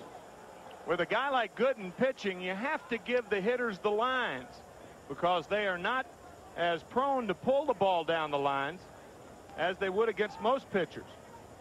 Now watch Strawberry. He gets to the ball in a hurry, but the throw is late, and Alan Ashby has a double. Strawberry also not playing Ashby to pull. So for the second time in this game, the Astros have their leadoff runner on. And also in scoring position for Craig Reynolds, who was on the bottom end of the inning-ending double play back in the second. Matt Galante, who is A man of considerable foundation had to hang on to Reynolds a little while ago because Craig was really screaming. But that was back in the second. This is now the top of the fifth. And Ashby off second as Gooden pitches to Reynolds, and it's hit to the left side into left field. Base hit. Mookie Wilson comes in a hurry. Ashby is held at third.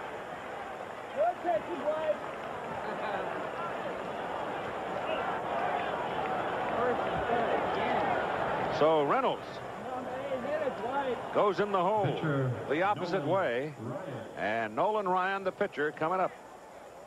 With nobody out, Dennis Menke holds Alan Ashby, who is not a fast runner. He holds him at third base. And now what I think you may see is a straight sacrifice. Rather than sacrificing a safety squeeze or anything like that, you just sacrifice as though there were no men on third base. Chuck Tanner has an interesting variation to this play. With a guy who can run at third base, he will have whoever's bunting the ball, bunt the ball down to the third baseman. The runner follows the third baseman in, and when the third baseman makes the throw to first, the runner walks home. Seen Tanner and the Atlanta Braves do that very well and very often.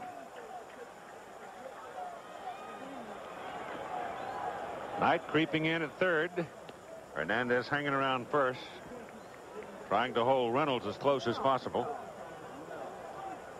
Now we'll watch Ashby and see whether or not he travels along with Knight as Ray comes in at third. Bluffs it. Bunt is back to the mound. Gooden picks it up, throws to second, and they get Reynolds coming down from first. And Ryan is on at first on the fielder's choice, and the base runner is held at third. Bunted it a little too hard. And too much back to Gooden. Gooden, even though he turns the wrong way, watch him turn to the right. And he has to make an awkward throw to second base. So he turns to the right, and now he makes the tailing throw. But another example of what a good athlete Dwight Gooden is. You see, Alan Ashby does not possess the speed of a guy at third base where you're going to make a play like that, nor is the bunt to Knight.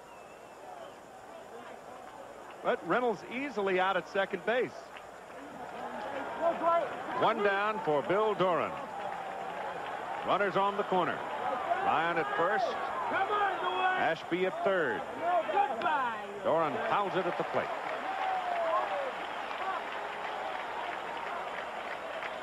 Hit a home run here, left-handed. Excuse me, Keith. Hernandez playing behind Nolan Ryan at first base. And the reason first basemen do that is to give them the fatter part of the field to field the ball for the possible 3-6-3 double play.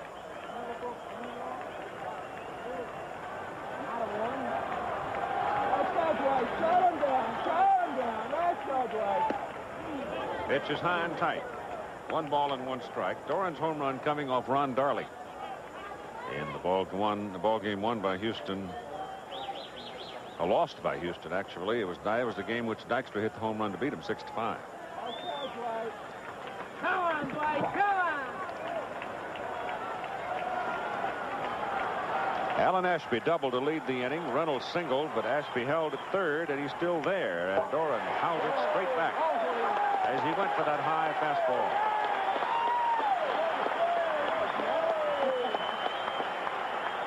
And again, the Met infielders are thinking that if the ball is not hit sharply, they may come home because of the fact that Doran runs so well, and he is a tough man to double.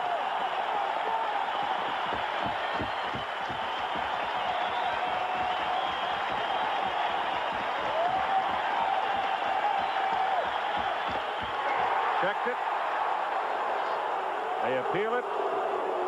Third base umpire Lee Wire says no, but it was close. Bill Doran trying to lay off of the high fastball, and Joe West and Lee Wire said he did. Whenever the body is used that much in the swing, rarely does a third base or first base umpire call it a swing. Foul ball left side. So Gooden bearing down on Doran, trying to get him with a base runner at third. No score in the ball game and 1 out. This the second time in the ball game that Houston has had a man on third. And the 5th time in the 2 games against Gooden that they've had a man on third and less than 2 out. And the first 4 times they have failed to score him.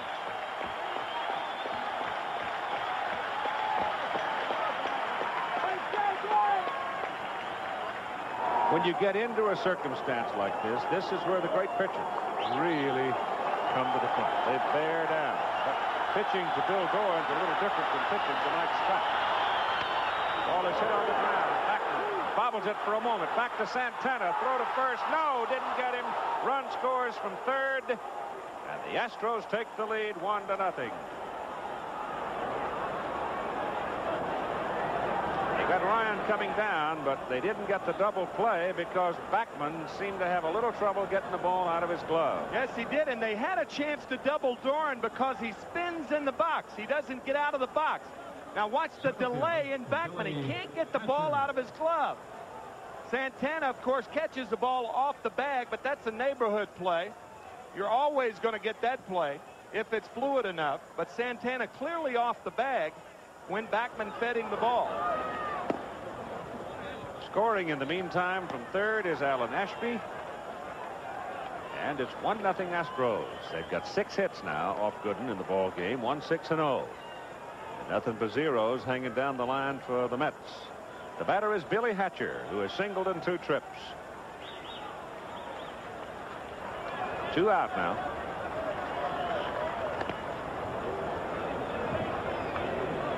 A lot of times a catcher can pick up whether a runner is running or not when he nonchalants his way off of first base. If you're too nonchalant down there, then possibly your catcher can call for a pitch out.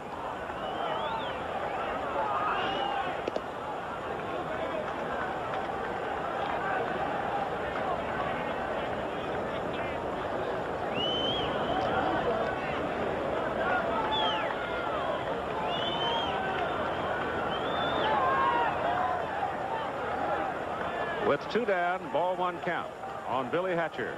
Bill Doran on first. 1 run is in for Houston. And time. There's that play one more time. Now watch how Santana comes off the bag and then receives the ball. Backman cannot get the ball out of his glove in time. You see Santana's way off the bag. That's the old neighborhood play. Almost all umpires will give that to a shortstop or a second baseman to prevent an injury. Once in a great while, though, there's an upset. That's right. Doran goes. Throw back Carter. Safe.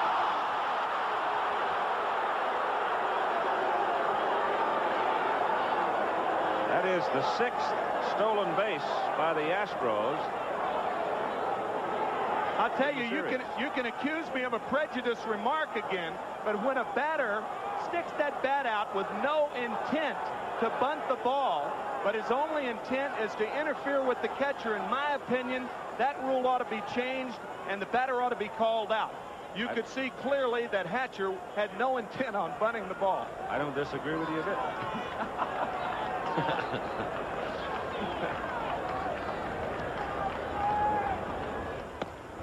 Pitch is high and tight to Billy Hatcher. Man on deck is Denny Walling. Doran is now up at second base. Here's another look at what Tim is talking about. And the reason, see, a hitter does that is to block the view of the catcher and to keep him back. He has no intent of putting the ball in play. And in my opinion, that's intentional interference. And Hatcher walks. That is the first walk issued by Dwight Gooden in the ball game. And now it brings up Denny Walling, who hits from the left side. He has a single in 2 trips.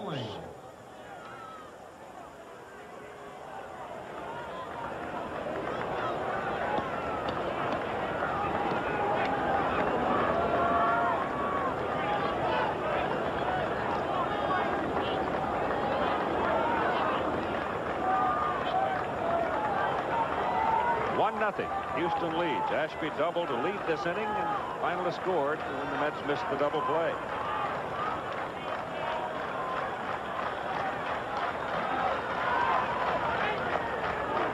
Breaking pitch is low. Walling hit the ball. A fly ball to left center his last time up. Kind of a handle hit. But they give him a lot of room in left center. If he could drive one up through there, he'd have some room to run. And the folks on the bases would be flying, but this has popped up on the left side. High hanger, giving Wilson plenty of time in short left to make the catch. So the Astros strand 2, but they score 1, and they lead in the middle of the 5th, 1-0. We're not a company, but no company has more pride in what they do, or more pride in how well they do it. We offer you a meaningful and fulfilling future, one that goes far beyond the ordinary, one that brings with it the respect and admiration of Americans everywhere. We're not a company, we're your country. We're the Air Force, the Marines, the Army, the Navy. We're the Armed Forces. It's a great place to start. You might be able to make it on your old antifreeze another year, but then again, you just might find yourself left out in the cold. Driving just 10,000 miles on weak, neglected antifreeze can cause freeze-up and make a radiator look this bad, while the Prestone radiator looks this good. So, for maximum protection, don't push your luck. Change it once a year, every year, with fresh Prestone. Panasonic, the future of office automation. Advanced equipment with an extraordinary concept. The easier, the better. The Panasonic modular electronic typewriter lets you customize for your specific needs. Expand its memory. Add a character display. Over 1,000 ways to make your work easier. Panasonic modular typewriters. Like our copiers, computers, and peripherals, the easier, the better. Panasonic Office Automation. The art of investment and financial security requires painstaking preparation, bold strokes influenced by a mastery of expertise, a creative approach to IRAs, annuities, and innovative forms of insurance. As one of the strongest diversified financial institutions, we have the capabilities to turn the business of investment into an art. The Travelers. Have you looked under the Travelers umbrella lately? CFA College football on ABC Saturday. Number 2 Alabama goes to Knoxville against an old foe Tennessee, while Baylor goes over to College Station to play Texas A&M. Baylor upset last night. I don't know if it's an upset or not, but they were beaten by SMU on Saturday last, which is a bit of a surprise in the Southwest Conference. So the Bears liable to be a little angry going in against A&M. That's on ABC this coming Saturday. Now Gary Carter, and only Gary Carter and Rafael Santana have not been struck out today by Nolan Ryan, as he totals 8 in the ball game, and his team leads 1-0, and he starts Carter with a curveball outside. I'll tell you, we talked at the beginning of game 3, the first game here at Shea, how important the crowd would be here at Shea Stadium as far as the Mets are concerned.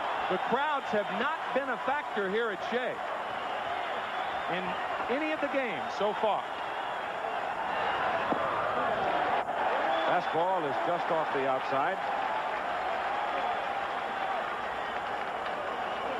There's Ruth, the pretty girl that he went to high school with and married and lives with in Albin, Texas, raising a fine family and in the ranching business.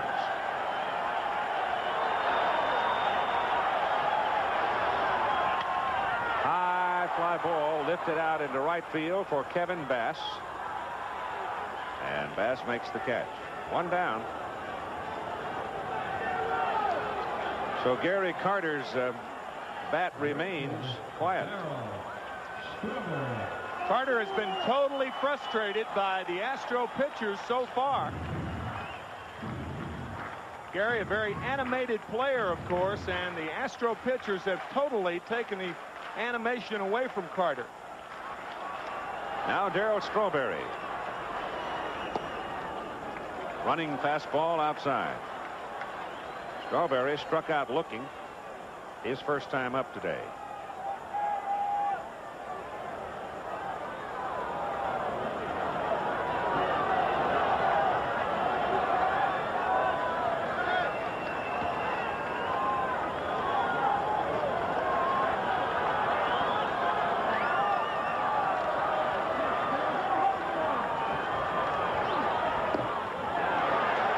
Just inside with that one, and it's 2 balls and no strikes.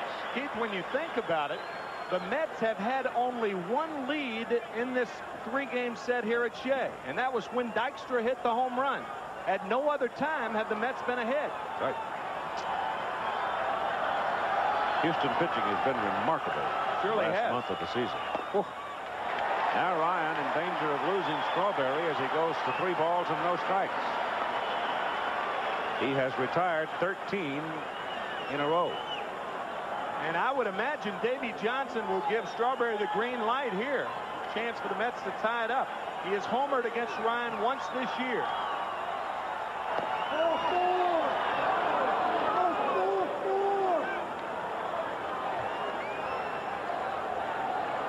There's an umpire in the stands with the big voice. 3-1 count to Strawberry.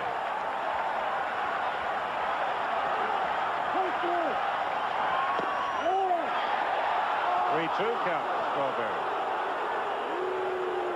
Darrell a little bit more upset than he really should be. Those pitchers are not only close, but he's got a chance if he hits the ball out of the ballpark to tie it up. You want to hit in this situation. That ball might have been low, but the fact is you can't get upset because you still got a chance to swing the timber. 3-2. Foul ball. Bill Robinson gives it away, throws it up into the crowd.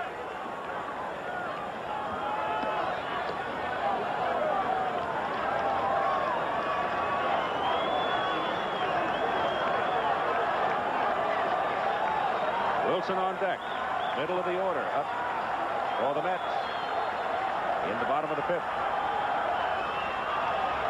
1 out.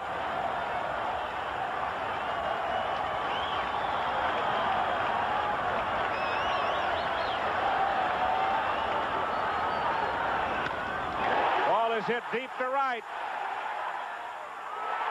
Home run.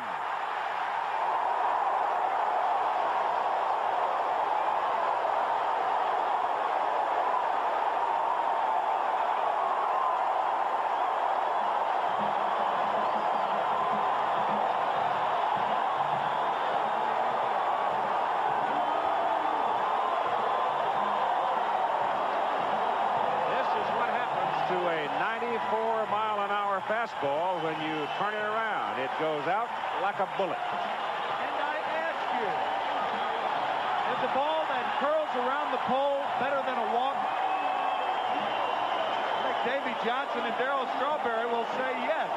Watch the hesitation at the top of the windup. Ball down and in.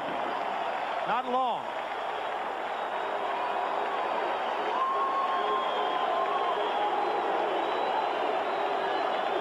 It was he knew it was gone. It's just a question of whether it stayed fair or not. It was hooking in a hurry toward that line.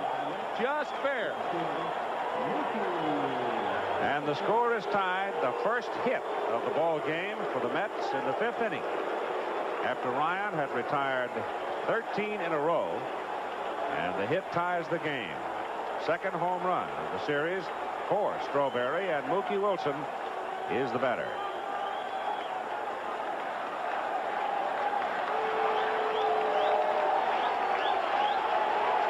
Mookie struck out swinging back in the 2nd inning.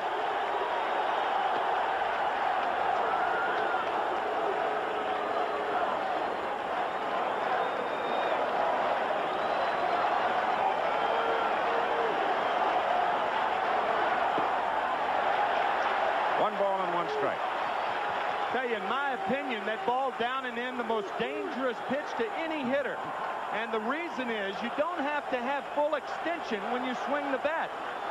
All you have to do is drop the bat head on it. I've often said if guys who swung clubs didn't like balls down and in, they'd make tees higher.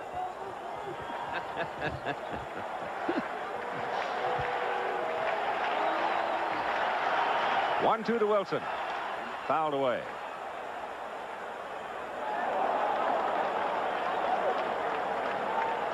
Of course, I've been jammed on some golf swings, too.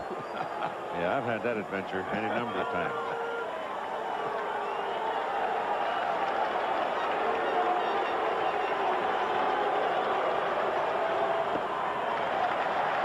changes up a bit, and the ball is well off the mark. Even the count at 2 balls and 2 strikes. Games 6 and 7, if needed, will be played in the Astrodome in Houston tomorrow and Thursday. Swing, foul tip, held by Ashby, and Wilson is the 9th strikeout victim of the game for Ryan. That ball down and in. You see there's not a lot of extension on his swing, and he hooks it down into the corner. The only problem as far as Strawberry was concerned is will it hit the foul pole?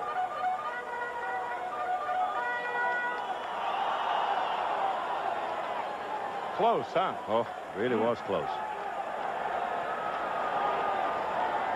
Now Ray Knight with 2 out, and there's a ripped foul on the left side.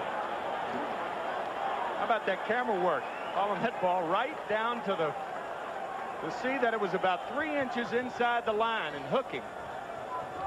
Had that been at the Astrodome, that would not have been a home run. It's 338 down the line there, right, and that would have been the difference. Of course, it's 338 down the line here at Shea, too, isn't it? Yep. Maybe they got a wider foul pole. Outside. 1 ball and 1 strike.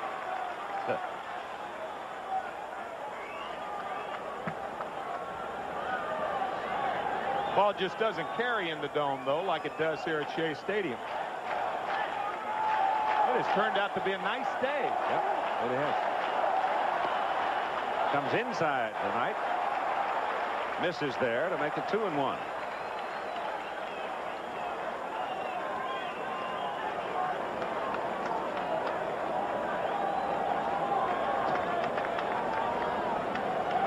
I was about to make a comment that there's been less expectoration in this series than any that I can ever remember, and what does Hal do but twinkle?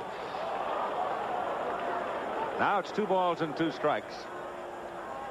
But tobacco chewing on these 2 teams seems to be minimal. Excellent observation.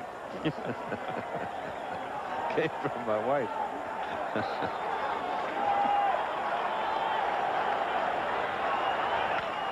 Sharply hit, but right at the shortstop, Craig Reynolds.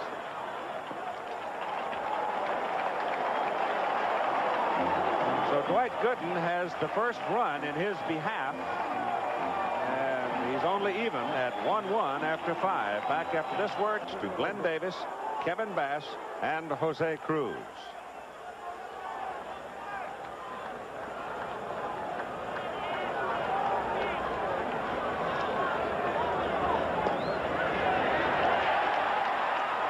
Call. Davis, fly ball to right. Hit pretty well, and then looping fly ball to left field.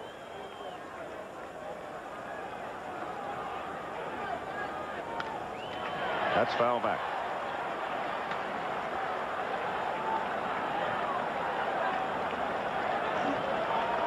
Hello there.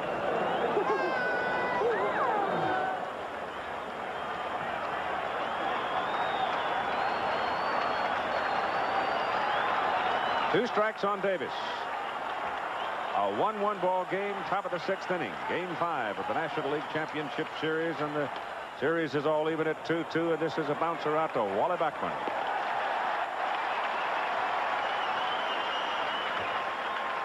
One down. Here's Kevin Bass coming up. Bass with a single in 2 trips.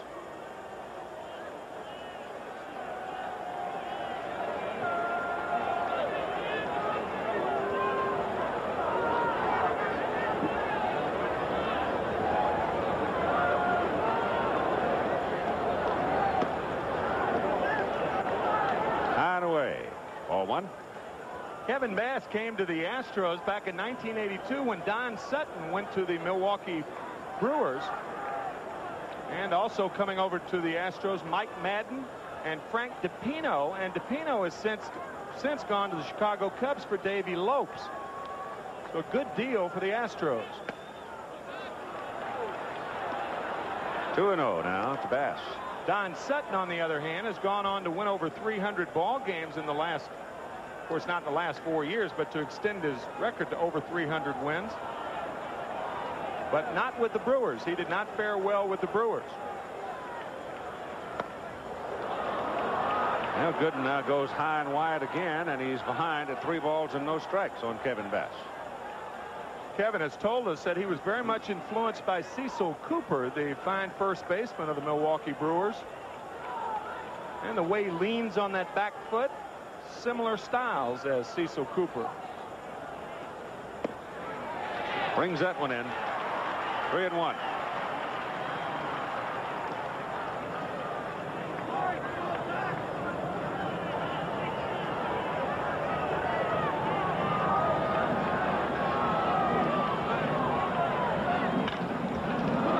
Santana waves at it. Hits sharply into left center field, and Bass is aboard with a single. Base hit number 7, and Jose Cruz coming to the plate. And we'll bring you now Jim Doc Ewell with this melody.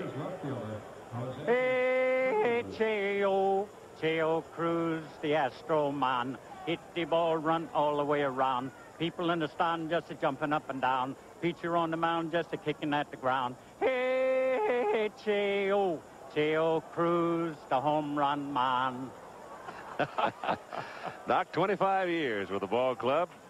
Been with him from the very beginning. Oh, what a great little ditty that Doc wrote. He said when Cheo was in a slump this year, and he said he went out after he wrote it and sang it in the trainer's room, and Jose hit a home run and started tearing the cover off the ball. And Jose at the plate, 1 for 2 on the day with 1 out, and Bass on first base in a 1-1 ball game, and the pitch is high and tight. I thought it was funny when you were taping it while it was pouring down rain yesterday, and Doc didn't want to quit. He wanted to sing all afternoon. That's right. He had several more he sang for us.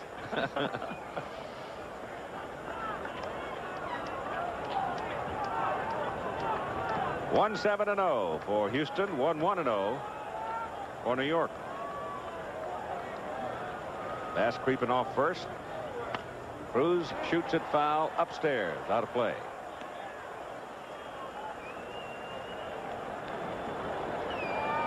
Jose's brothers Heidi and Tommy live in Puerto Rico along with Jose. They now are making uniforms, in the business of making uniforms for sports teams.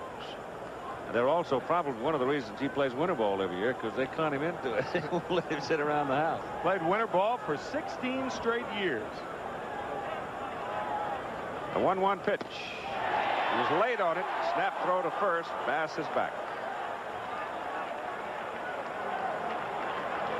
Also around the dinner table, if you say pass the potatoes, Jose, 8 hands reach for the potatoes. Jose Cruz has 3 sons named Jose.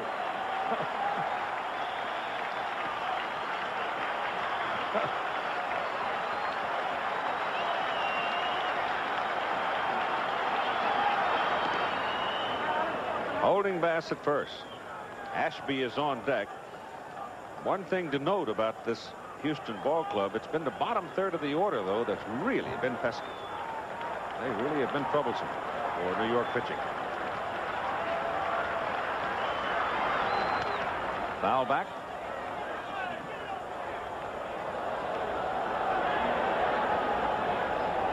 The key 2-run homer by Alan Ashby in Sunday night's game. Dickie Thon hitting 8, hit a solo home run. Craig Reynolds is 4 for 7 in the series, batting out of the 8 hole to reinforce that point of yours.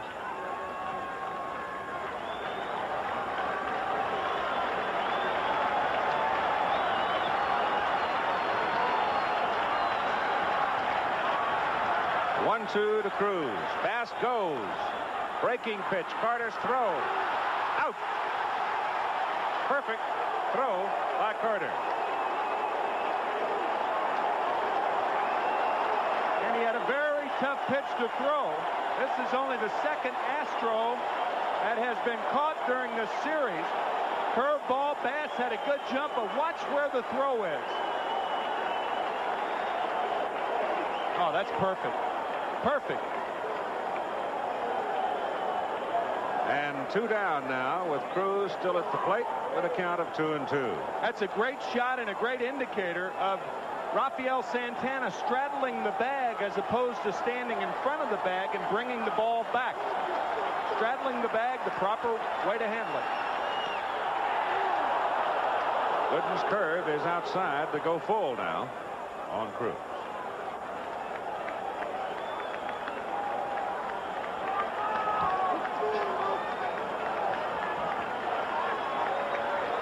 The game is in the top of the 6th inning.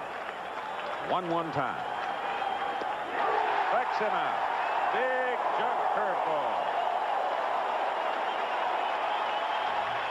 So they get Bass trying to steal, and Astros turned away in a 1-1 game. Even while you just... He can't even put him in his pocket without somebody watching. That, of course, gum wrapper. That's, I guess that type of paper is called a de-scuffer. Nolan Ryan is out on the mound now. And is pitching to Rafael Santana, the pitcher Dwight Gooden, and then Len Dykstra. And we're getting some stirring around in the Houston Astros bullpen as Charlie Kerfell gets up and starts loosening up.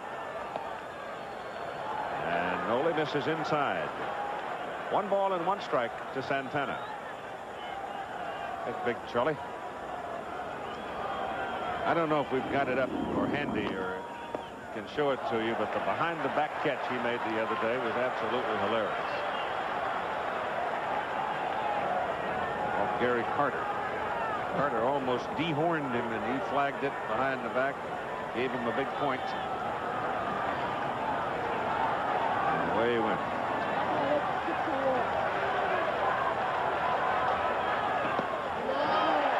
Low and away. 3 balls and a strike now.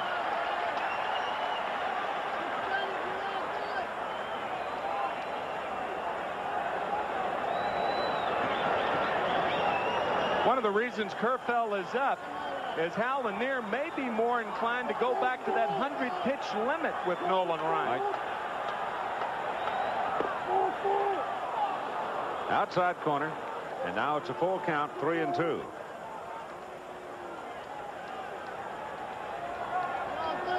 Ryan also the 3rd hitter in the 7th inning, and he has thrown 83 pitches so far today.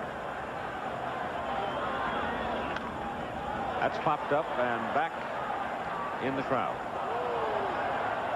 And for those of you who may not know why he is on the 100-pitch limit, it's because he was on the disabled list for the first time in his remarkable career this year. Strained medial collateral ligament in that elbow. Broken bat bouncer to Reynolds at shortstop. Throws low, but Davis digs it out. Santana's retired. Now the pitcher, Dwight Gooden. Now the next pitcher, Dwight Gooden.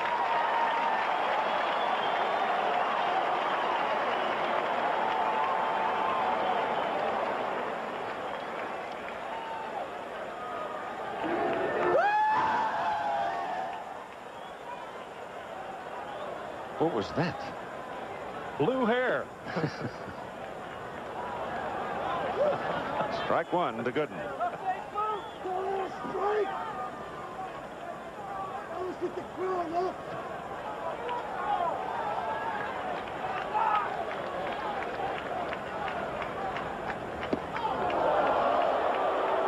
Bends him away.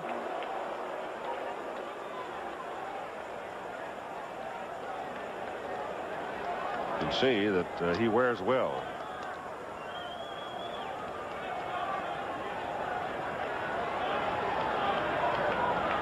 A 1-1 pitch, 2-1.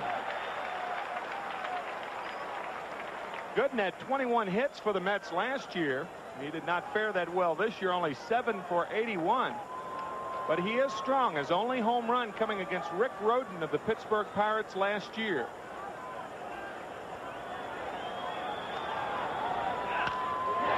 Ball hit to right. Bass almost coasted too long because it started sinking on Kevin, and he had to turn it on a little bit and catch it knee high. So Dwight almost had himself a base hit. Now it's Lynn Dykstra, top of the order.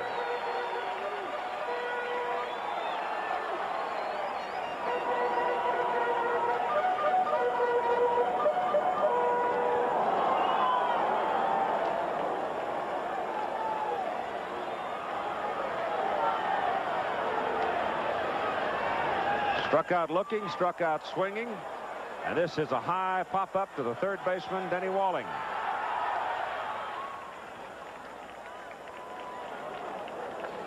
So Nolan Ryan gets him in order in the bottom of the sixth, and after 6 at Shea Stadium, a 1-1 tie. What started out as gloomy and almost a forbidding kind of a day, if you were interested in practicing something outdoors, has turned into quite a nice day.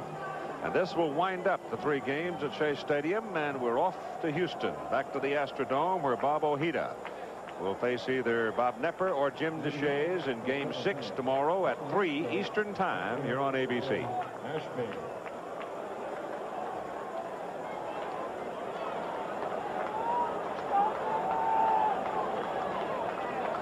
Bottom third of the order, Alan Ashby, Craig Reynolds, and then the pitcher spot. Alan Ashby has struck out looking, doubled, and scored Houston's run.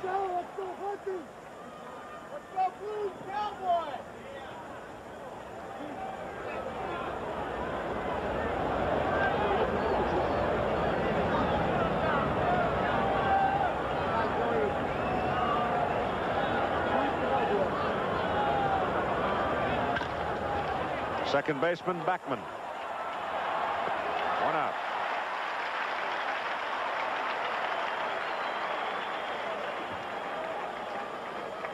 Here's Bob Ojeda, who was a winner in game number 2, and he's doing the charting today.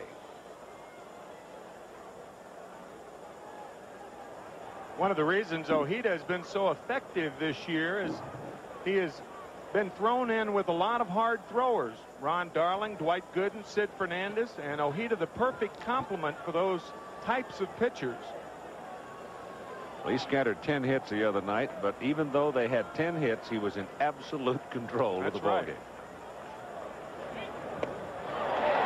Reynolds swings and misses on a big jug curve, and Ryan has come out and swinging the bat. So unless Reynolds produces a scoring opportunity here for Houston, I would say Nolan will take his swings. Yeah, even if Craig gets a single, I would imagine Hal Lanier will leave Ryan in to bunt him over. However, if he gets a double or a triple, it might be a pinch hitter for Ryan. Yep. Kerfeld now has slowed down in the pen. Ryan ready to stay as Gooden goes again with that change curve and doesn't get it. 1 ball and 1 strike.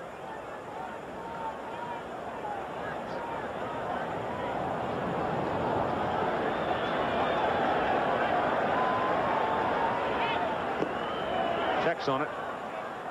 2 balls and a strike. So now Gooden trying to show Reynolds something a little different, and he falls behind 2-1. Mookie Wilson very, very deep in left field. And we talked about the Mets and how deep their outfielders play. The opposite field, Craig Reynolds would have to hit a ball twice to get it to Wilson right now. Entirely too deep. Gets around on the curveball, hits it to Hernandez. Gooden covers, and Reynolds is out. Houston pitcher Nolan Ryan. It is a little tricky hop, but a hop to which Hernandez adjusts, because the hop took place far enough away from him to adjust. If that hop takes place with close proximity to a fielder, then it could be trouble, but not that one. And with 2 out, bases empty, Nolan Ryan at the plate.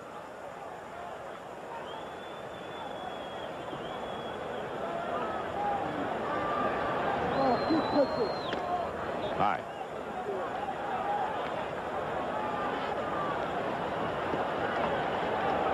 Ball 1 to Ryan.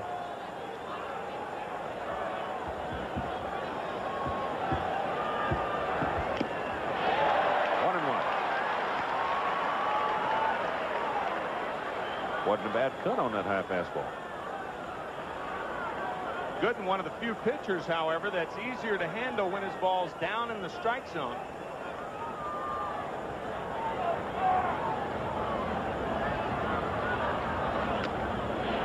Another foul tip. And it's 1-2. Players used to call swings like that ooh swings, because that's what you get from the crowd, that ooh, and you foul it back. Oohs and ahs. Yogi in the Houston dugout.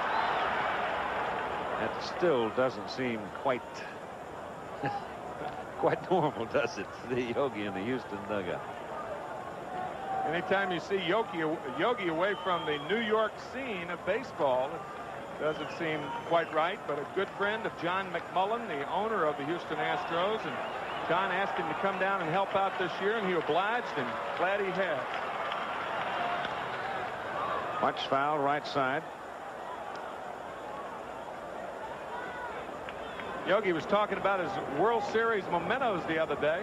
He said he not only has World Series rings, but he has a silver service, bracelets for his wife Carmen, and even a candelabra from the World Series. 21 of them. If he makes it this year, he ties Crosetti, right? Frankie Crosetti. Or he'd be one back. That's right. Frankie has 23. Outside corner, called strike 3. So Gooden gets him in order. Houston has 7 hits. The Mets only 1, but it's a 1-1 tie. Let's face it, I have a big... 7th inning of play in a 1-1 ball game in Game 5 of the National League Championship Series. Game 6, American League, coming up tonight from Fenway Park in Boston. Angels leading that one, what, 3-2? And the optimistic weather forecast now appears that they will be able to get the ball game played. Wally Backman, Keith Hernandez, and Gary Carter to face Nolan Ryan. Outside corner, that running fastball. Look how close Glenn Davis is at first base and Denny Walling at third base. Glenn Davis assuring himself he will not be burned again with that bunt as he was in Game 3. That was when Scott ran over Backman.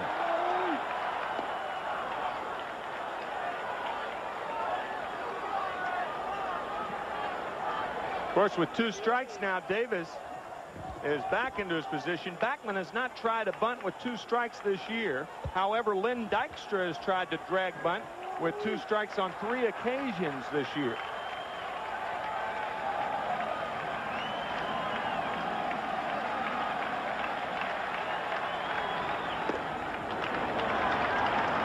The 1-2 to Wally Backman. Struck out looking, and a fly ball to left field.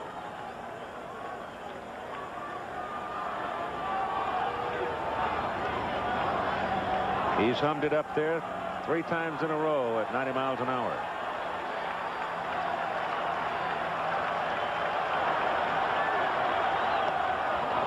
And that'll be 4 in a row as he strikes out Wally Backman for the 2nd time today. And you could, excuse me, Keith, you could clearly see that Alan Ashby gave that sign, the 1 finger and in the circle, and the ball went away from Wally Backman. That is that unusual movement on that pitch that we've been talking about. And that's strikeout number 10 for Ryan. No one has done it as many times as Nolan Ryan. 4,277 regular season games, or regular season strikeouts. Tried the curve there and did not have it. Ball 1 to Keith Hernandez. Gary Carter is on deck. Darryl Strawberry's home run just barely fair. That's the regular fastball away. That ball stayed up on a regular plane. The one to Backman kind of tailed out of the strike zone. And that's when Ashby puts down 1 and puts his finger in a little circle. It's pretty hard to be pitching a 1-hitter in the bottom of the 7th inning and be tied. 1 base runner in the ball game for the Mets. Right. That's the regular fastball away.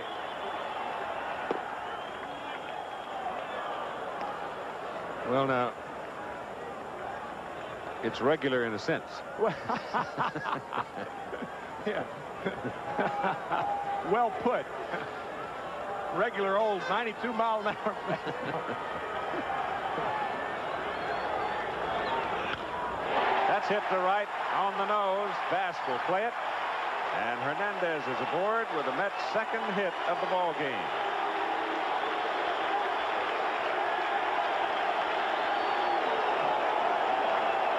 That fastball in the identical spot as Darryl Strawberry's home run, down and in. So the Mets have two hits today, one a home run. Both pitches were down and in. And I won't be surprised by what the Houston pen starts stirring. Charlie Kerfeld is getting up one more time. Won't take him long because he's been up before.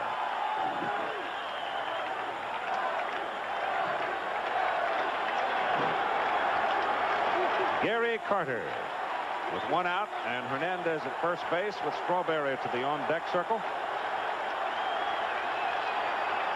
A 1-1 tie in the bottom of the 7th inning. And Carter falls down, rolls over, and fouls it off.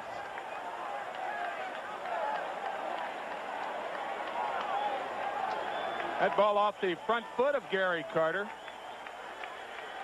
Gary writhing in pain, but he's had a lot of those. You kind of get punchy from those shots behind the plate. He's pretty well wrapped up these days, too. He's got taped both ankles, right knee that had arthroscopic surgery last October. He takes a pounding, but he keeps on ticking.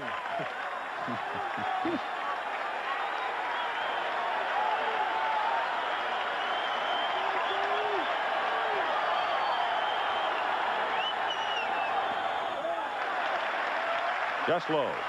A lot of times you can tell, even when a hitter takes a pitch, that he's struggling. And you could tell by the way Gary Carter took that pitch that he's really unsure of himself at the plate right now. Off balance.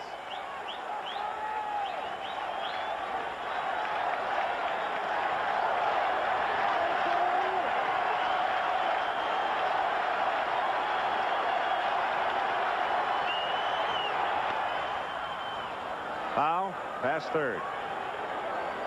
1 ball and 2 strikes on Carter. Not smooth. He's jumping at it. Yep. You see, if Ryan had a real true change, I mean, could really slow it up. Big rainbow, Gary might fall down. Something on the outside part of the plate. He has come inside 3 times to Carter. I would imagine you'll see Ashby move away now. We'll see. Hernandez on first with 1 out, and a 1-2 pitch to Carter. Fastball away. 2-2.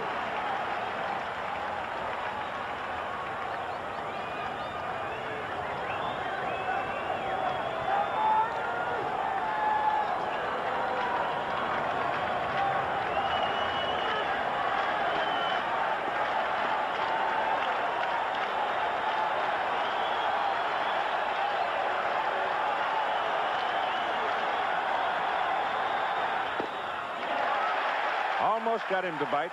Full count, 3-2.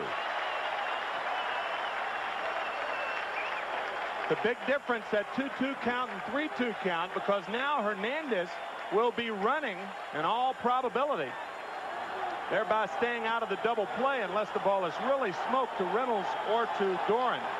Ryan did not like that last call. He still got his cap in his hand, and he's walking around out on the mound. Not pleased.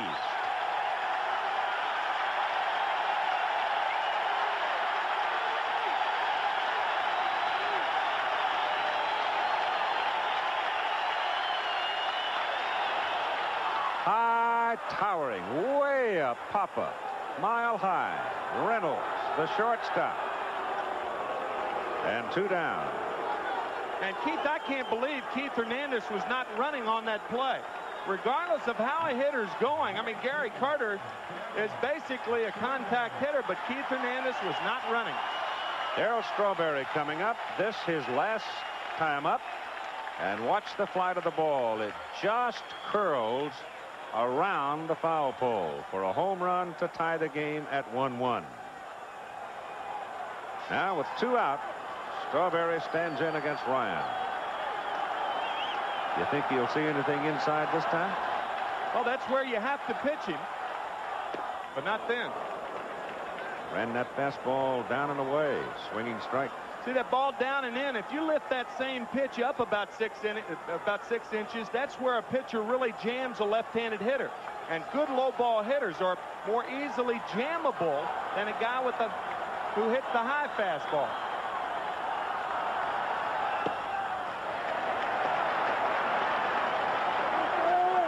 Ryan bobbing his head, talking to himself, fussing a little bit now. Kerfeld is up. But right now, not throwing. He's a spectator. He's throwing easily once in a while to stay loose. He's all loaded up, though.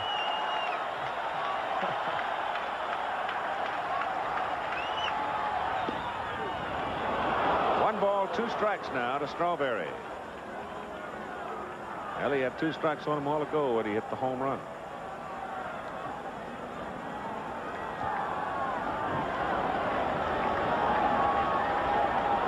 Not bad credentials for a young player. 27 of those home runs this year.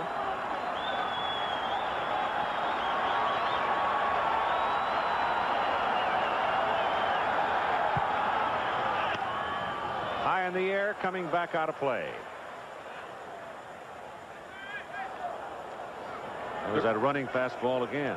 The reason you can jam low ball hitters is it doesn't take as fast a bat to hit a low pitch as well as it does a high pitch. When you're trying to hit that high pitch, you have to be a lot quicker than you do when you hit the ball down in the strike zone.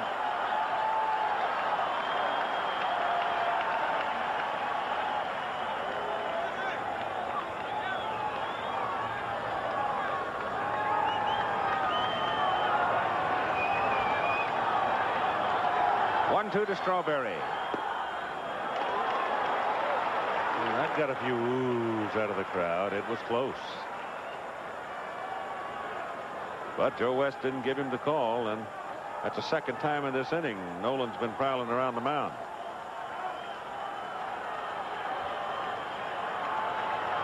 Mookie Wilson watching the goings-on and from the on-deck circle.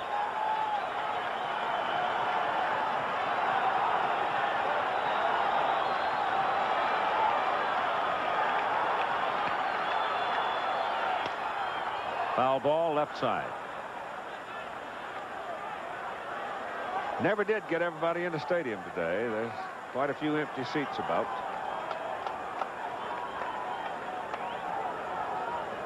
But the decision to play the game, the rain stopped, bingo. Out comes president of the league, Chuck Feeney. He says, get the tarp off. They got it off. They scattered some of that dry stuff around, and we were playing within a half an hour, less than a half an hour.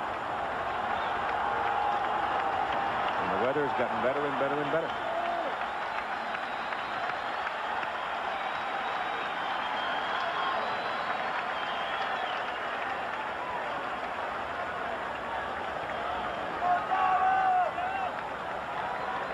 Start the sequence again now after Strawberry stepped out. 2 balls and 2 strikes with 2 out. Hernandez off first. And it's a full count. Well, now Keith Hernandez will be running 3-2 and 2 out. And that's why it's so important not to get in that situation, because now Hernandez possibly can score on a short double or a long single. Glenn Davis will be playing behind Nolan Ryan. The home run hit by Strawberry came on a 3-2 count.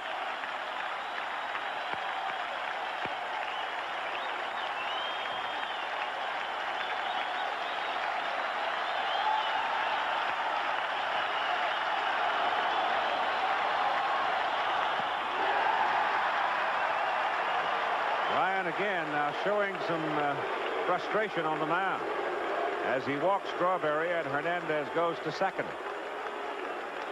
He may have hurt himself with that pitch, and that might be the reason he has been walking around the mound. So strange signs out there. Of course, that elbow has given him problems all year, on the disabled list 2 times.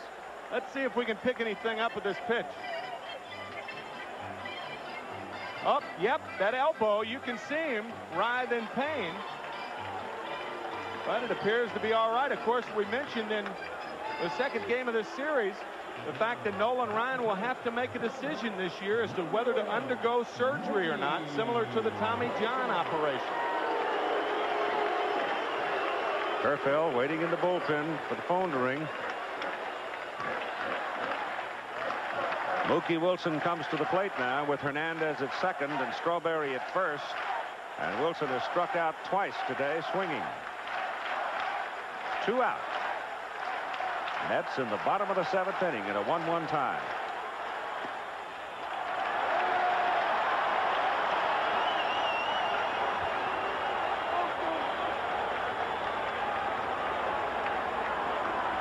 Well, he's been out there a goodly part of the time now over the last 6 pitches.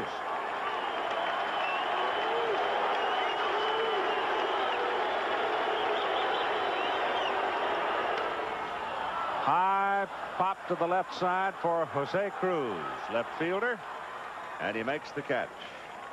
And so the Mets threaten in the bottom of the 7th, but they are turned away, stranding 2. And after 7 complete innings, we are still even at 1-1.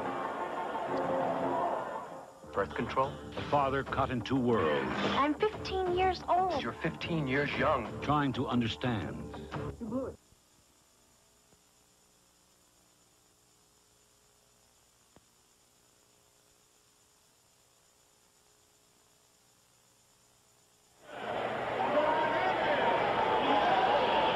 We move to the top of the 8th inning. Nolan Ryan, coming off the mound after that last inning, seemed to indicate some discomfort, but I don't know whether it was just frustration or not. But I think it's worth noting, Tim, that he has thrown 113 pitches in this ball game. And in no time since June 2nd, when he went on the DL with that strained medial collateral in his right elbow, has he thrown over 100 pitches.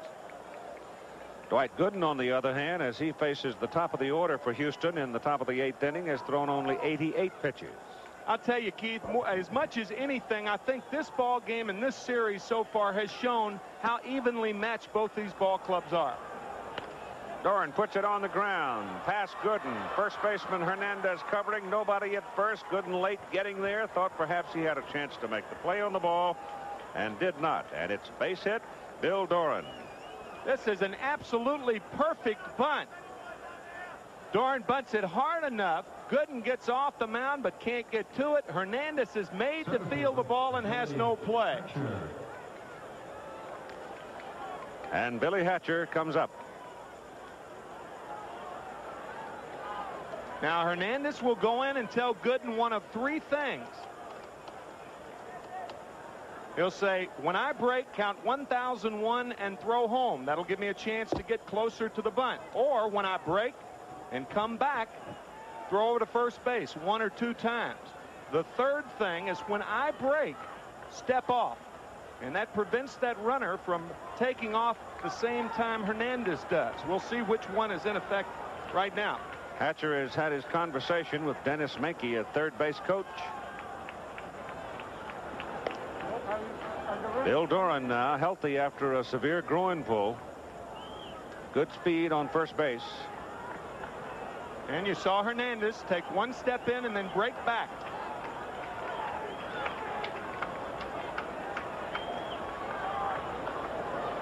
Knight coming in from third. The second time. That holds the runner at first base and prevents the runner from taking off with Hernandez, because if Hernandez breaks toward home, there's nobody to cover first base, and a good base runner will take off at the same time. But popped back over the screen, foul, and Hatcher has to sit down, protecting himself from a fastball that ran in on him.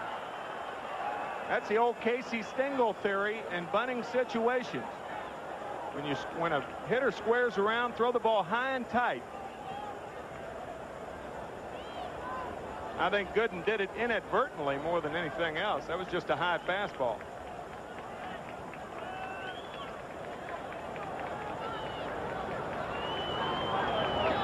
On deck hitter, Denny Walling. Leadoff man, Doran, off first base. And chase back.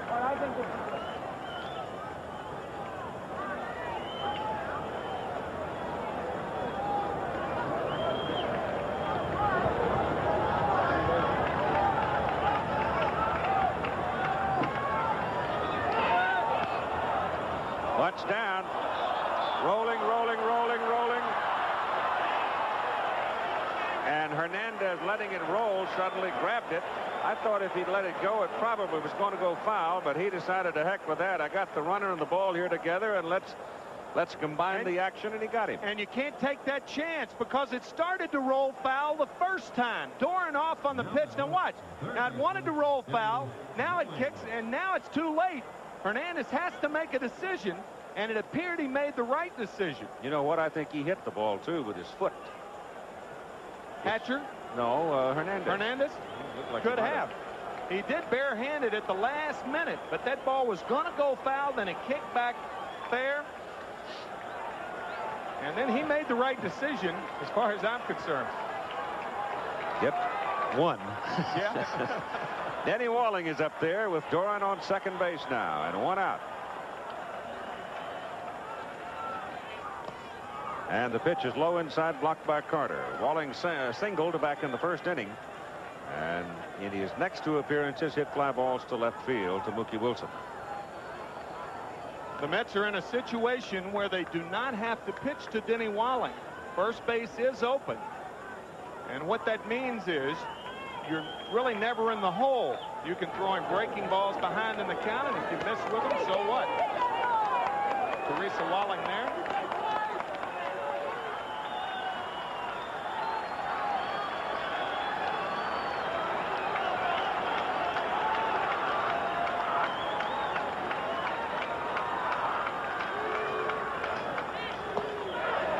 Ball strike.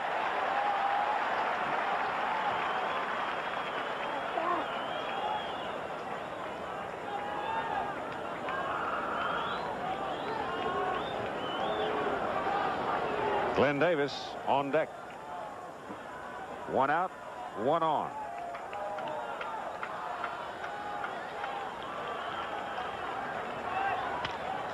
Base hit. No. Hung up. Throw it back to second base to get the double play. Everybody's running off the field. That was not the third out. The liner to left was over the second out, and finally somebody remembered to get the double play at second base. This is the Noid. He loves to ruin your pizza. And it looks like it might sink, but it doesn't. It stays up. Everybody's running off the field. Bill Doran, in the meantime, is way around third base. And now Mookie Wilson flips the ball into the shortstop at second base to complete the double play. And Doran hangs his hat and goes into the dugout. Hangs his hat with his head in it. Yeah. As a matter of fact, with Mookie Wilson catching that ball eye high, that wasn't a shoestring catch or anything like that. He caught that ball eye high, and that's the reason that it was a what could be a very big mistake for the Houston Astros. For the simple reason that Glenn Davis is the next guy up at the plate. That's right. And also, you can delay a little bit with Wilson in left field and still end up scoring with Doran's speed because Wilson's just coming off arthroscopic shoulder surgery and does not throw the ball well. At the very worst, you have runners at first and third and one out with Davis up. Knight, Santana, and Gooden now for the Mets in the bottom of the eighth inning. A 1-1 tie. Houston with 8 hits, New York with only 2, and Roger McDowell is now up in the New York bullpen.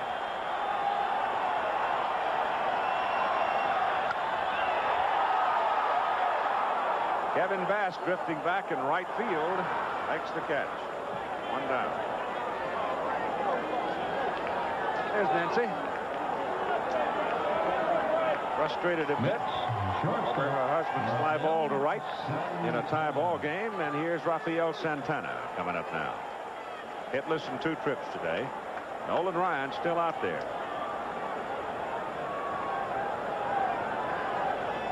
Kerfeld and Calhoun up in the pen for Houston. Fouled back off the hands. Out of play. Right-hander's Kerfeld.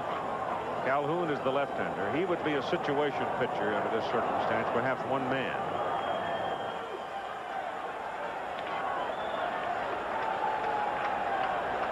One strike on Santana.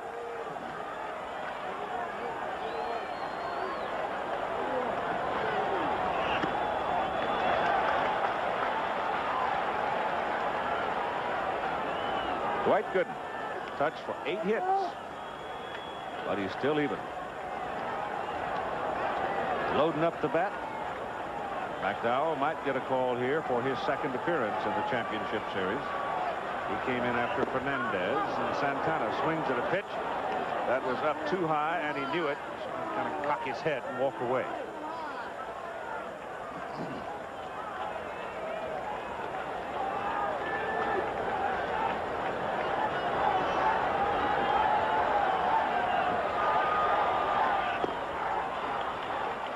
That's 11 strikeouts in the ball game for Nolan Ryan. And 2 down.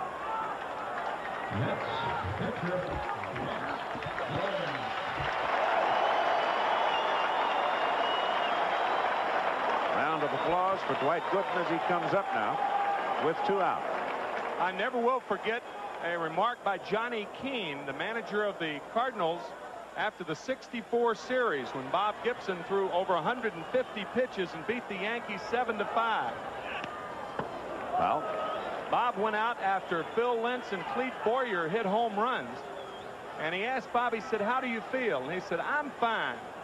And so Johnny went out, and Bobby Richardson popped up to Dal Maxville, and the Cardinals won the series. And after the game, Johnny Keane said, "I had a commitment to his heart."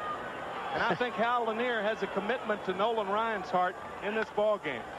That's a high pop to the right side. Second baseman Bill Doran has the beat on it, and the side is retired. So Ryan gets the Mets in order in the bottom of the 8th inning. We're all even. 1-1 headed for 9. I don't know. What are you gonna do? I don't know. I'd go to college. Me too. A low-scoring ball game, and we're even at 1 going to the 9th inning. Good suggestion, huh? Now we've got power against power. We've got Gooden, who is settled down, is pitching a very strong game, even though he's given up 8 runs. But now he faces Glenn Davis in the top of the 9th inning. Well, Glenn Davis, as we said, his first 2 times up in this ball game, he was locked in, and in my opinion, the most lethal hitter on either ball club right now. So we'll see what happens. Top of the 9th inning. 1-1 tie in Game 5 of the National League Championship Series, with the series even at 2-2, and the 2 teams headed for Houston and the Astrodome right after this one is complete. And again, the weather looks pretty good in Boston when we last heard, and it looks like they'll be able to get Game 6 in at Fenway Park tonight between the Angels and the Red Sox. Al Michaels and Jim Palmer up there, along with Chuck Howard, Chet Forty, and all of our folks, having made the transcontinental trip yesterday. Davis, Bass, and Cruz against Gooden. Starts him with a curveball and misses. Ball 1. I don't think Dwight right here wants to get into a power contest unless he has to. Nope. He has already thrown around 100 pitches. Jammed him a little bit with a running fastball, and Davis fouls it back out of play. Mookie Wilson in left field having all types of trouble with that sun, even holding his hand up. As you can see, the shadows now make it doubly tough to hit. And also the sun in the outfield making it doubly tough to catch fly balls. Darryl Strawberry has called time and is walking in from right field. And the center fielder Dykstra is coming in as well, and I think it may be that Dykstra, as much as anybody, wants sunglasses. So I think Dykstra was trying to get somebody's attention out in center field to call time to get his glasses, and he couldn't get anybody's attention, and finally Strawberry helped him out. I think one point that we touched on earlier has really come into play. In rain conditions, the players hang around the clubhouse. They're really not sure they're going to play. And by the time they get into the ball game, they've gone 2 at-bats and really don't know how they made the 2 outs. You don't really mentally prepare yourself like you would if you know the game is going to be played. I think that's one of the reasons for the low scoring in this game. The other 2 reasons, Dwight Gooden and Nolan Ryan. Yeah. 1-1 the count on Glenn Davis.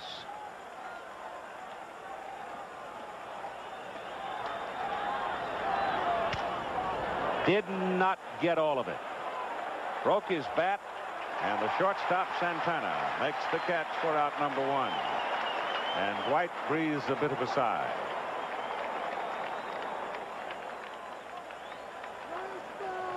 Now it's Kevin Bass.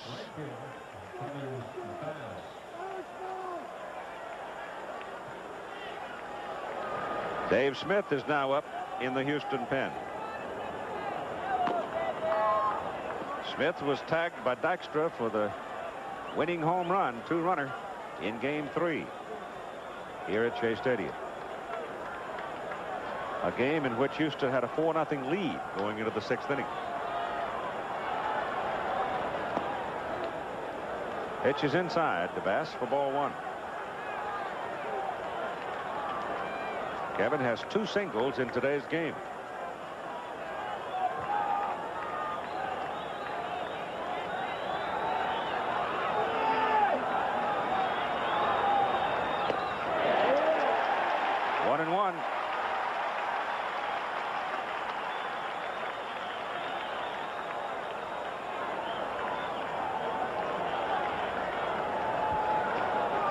He's hit Dwight pretty well all year.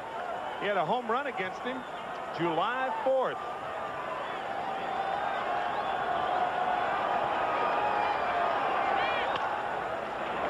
Second baseman Backman handles it.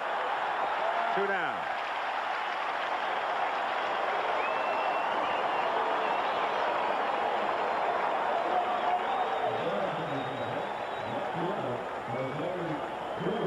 And now Jose Cruz to face Gooden.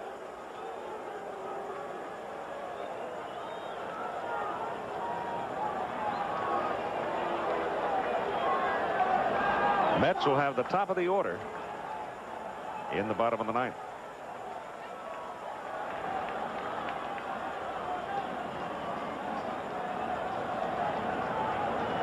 Jose Cruz, one of the few left-handers around who's a good high ball hitter. Little outside. And Gooden, his most effective fastball is the fastball upstairs. Ball 2.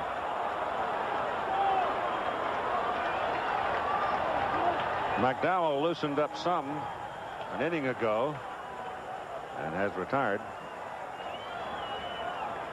And the pen is quiet on the Mets side. Smith and Kerfeld stay up in the Houston bullpen on the left side. Jose sort of bobs his head and says that was one I should have jumped at. But he didn't, and it's 2-1.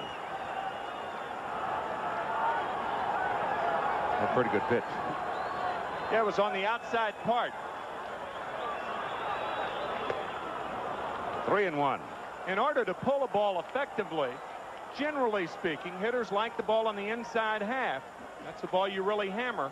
Your 2-0 and 3-1 situations where you want to really be selective. If the ball's right in that little zone, that's your power zone, go to hacking.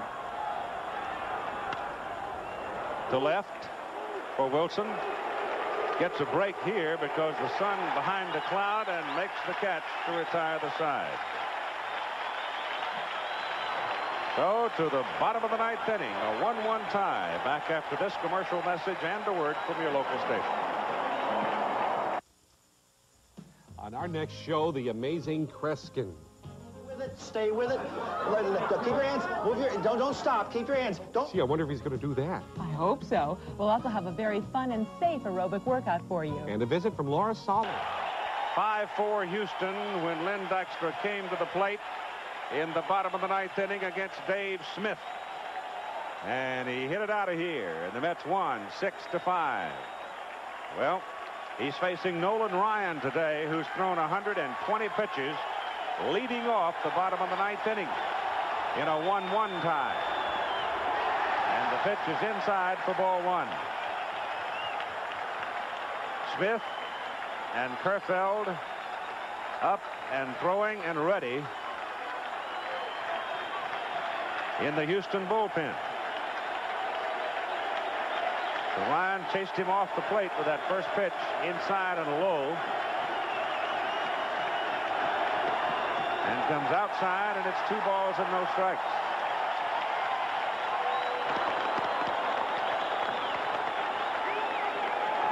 I'll tell you, Terry just about jumped out of the ballpark the other day when he hit that home run, and looks like she's wound up again today. 2-1. And they're taking the bunt away from Dykstra. Glenn Davis and Denny Walling on the corners. So it's not a good idea for Dykstra to try to bunt it here.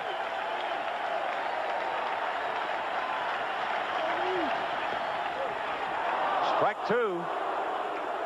2-2. He is struck out looking, struck out swinging, and popped out to the third baseman, and Hal Lanier talking to his defense. He wants Glenn Davis to play closer to the line, not on the line, just closer. Walling backing up at third now is off the grass and even with the bag.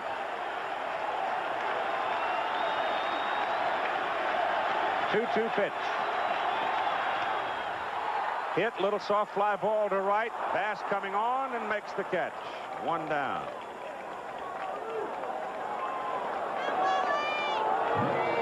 Second baseman, Walling.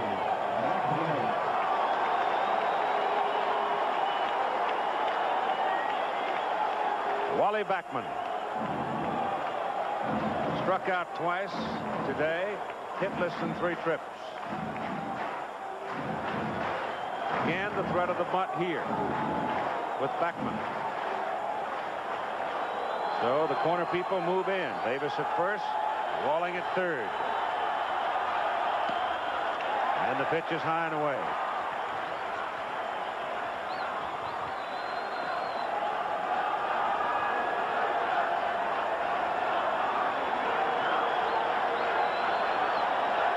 Very calm Met dugout.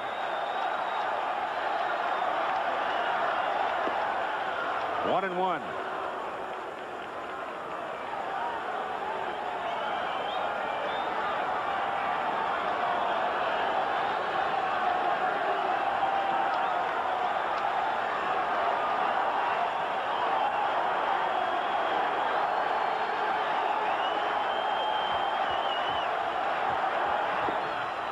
One and two, and Ryan is under 90 now. He's gone 88, 89, but that time on the swinging strike he moved it back up to 92.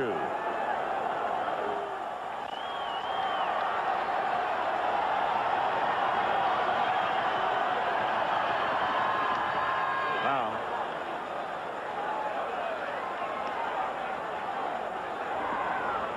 Keith Hernandez.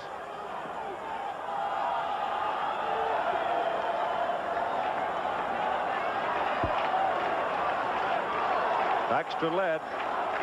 Fly ball to right. Bottom of the 9th inning, a 1-1 tie in Game 5 of the National League Championship Series. And from here, they head for Houston to play tomorrow afternoon at 3 Eastern Time in the Astrodome. Swing and a foul tip held by Ashby, and that's strikeout number 12 for Nolan Ryan.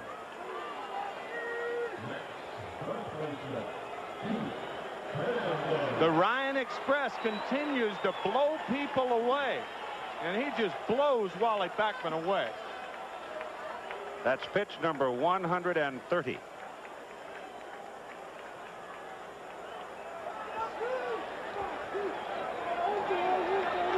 Now Hernandez with 2 down. Carter to the on-deck circle.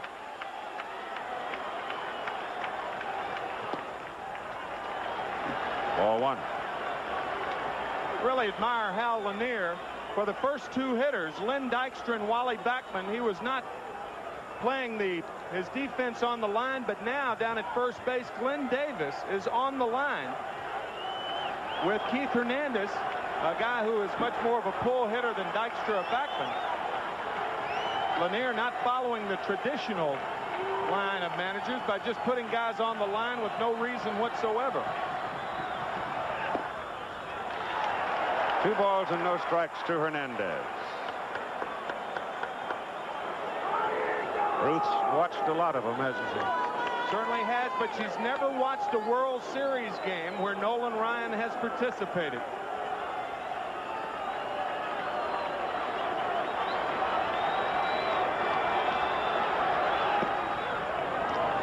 There's a strike, 2-1.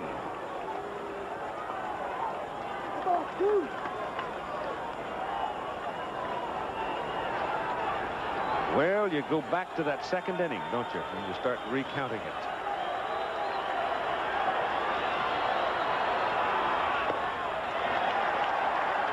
Pitch is high and away. It's 3 balls and a strike to Keith Hernandez. Ryan was in relief in that 6-9. Yep, that's right.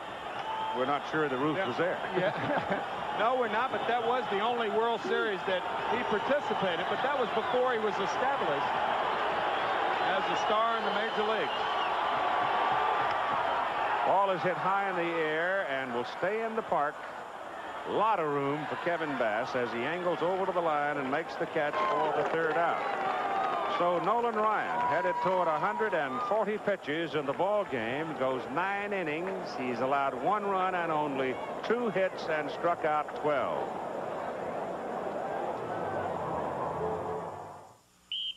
Announcing the Valvoline 4-Guard I Love a Parade sweepstakes. Win a trip for 4 to 4 of a... Nolan Ryan in the Houston dugout, and you have to have the feeling that he's gone after pitching 9 innings. He threw 135 pitches, allowed 2 hits, one of them a home run by Darryl Strawberry. And he sits there now, puzzling over things, hoping his club can come up with something here in the top of the 10th inning against Dwight Gooden. Certainly has thrown his last pitch of the 1986 season, more than likely. And maybe his career if he opts for surgery this winter. One never knows. Unless, of course, they win this series. Mm-hmm. Yeah, that's right. Yeah. Ashby hits it sharply at Backman, the second baseman, and he throws him out. Backman's been busy today. I believe this is the first time that Dwight Gooden has ever gone past the 9th inning. All right, we're watching to see who comes out for Ryan's spot, and it's Terry Poole. Terry Poole comes out carrying a bat.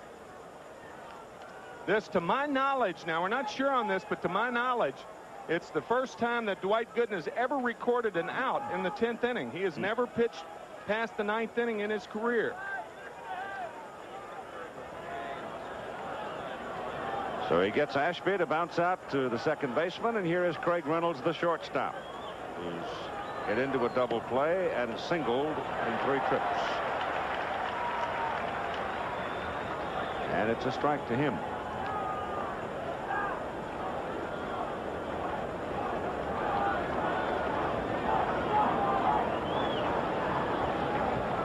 Nobody in the Mets pen. I don't know if it'll be Kerfeld or if it'll be Smith coming out of the Houston pen.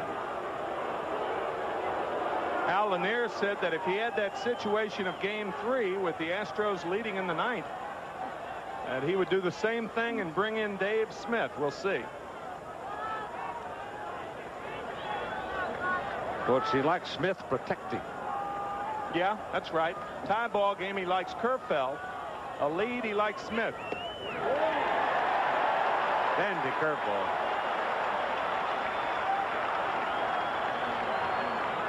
Strike 2 on Craig Reynolds.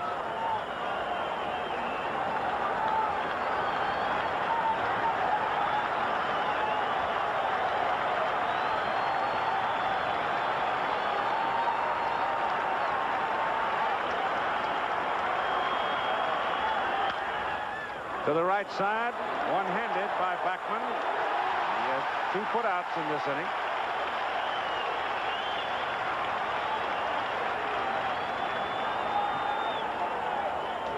Your attention, please.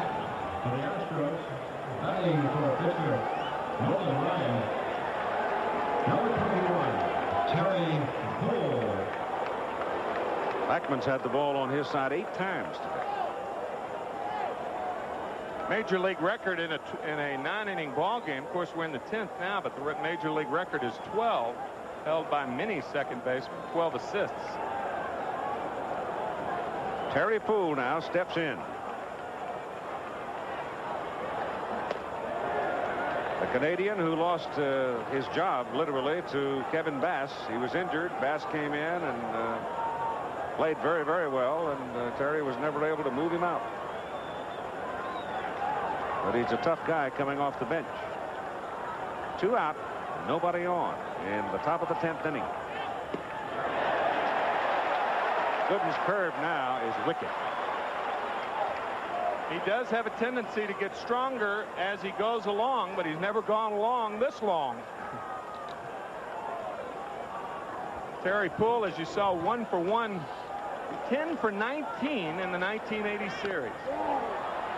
That curveball was up in his eyes, and he leveled at it, but fouled it away.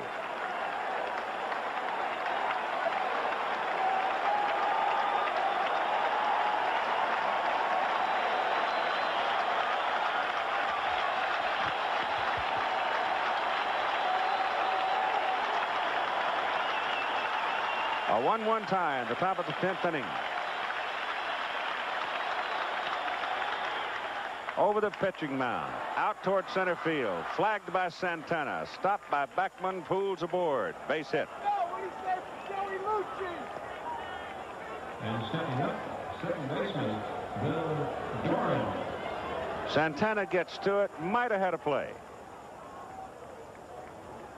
Maybe. But Santana is too far toward third. Of course, you can't be everywhere. No. Bill Doran.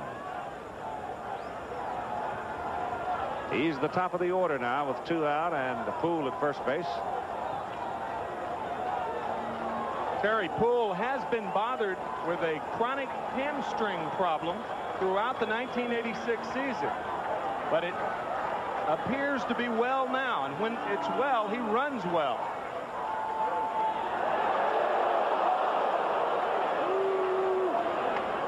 Bob Nepper and Bob Ojeda scheduled for Game 6 in the Dome tomorrow afternoon at 3 Eastern Time.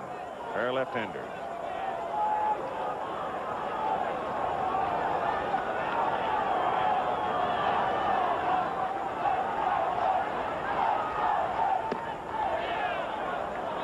Just high.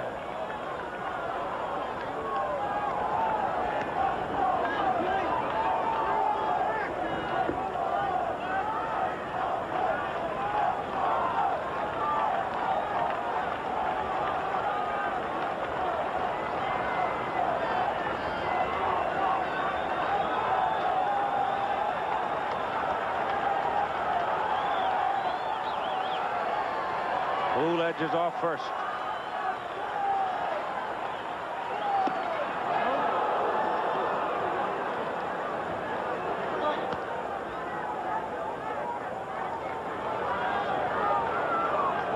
Sun now has gone back behind the clouds, but you can see more sky right now than we've seen in 2 days. It's like the storm has passed New York by now. Poole goes. Throw by Carter. Ball is backed up by Backman and saves the base. Well, I must say that Dykstra was on the dead run coming in to back up also, and it might have been hazardous for Poole to risk a run at third if it gotten through. Yeah, his primary aim is just second base. That puts him in scoring position. Terry Poole, with only 3 stolen bases all year, steals a very big base here in the playoffs. Had the throw been there, he would have been out, but the throw one-hop Santana, and Backman is backing up. And it's a 1-1 count on Bill Doran. Just up 2-1.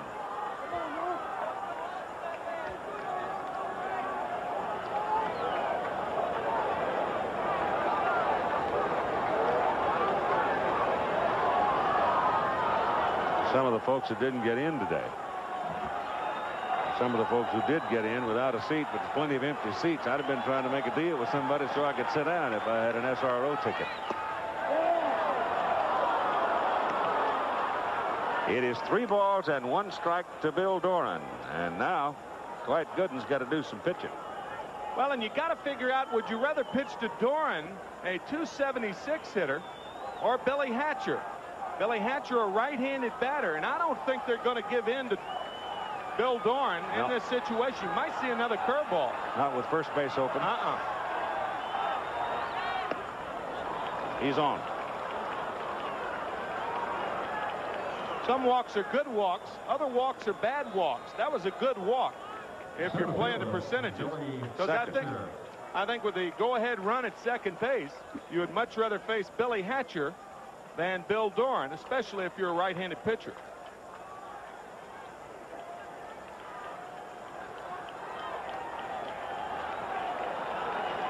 All right, Billy had a single back in the 3rd inning off Gooden.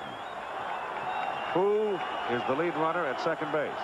Doran on first with 2 out.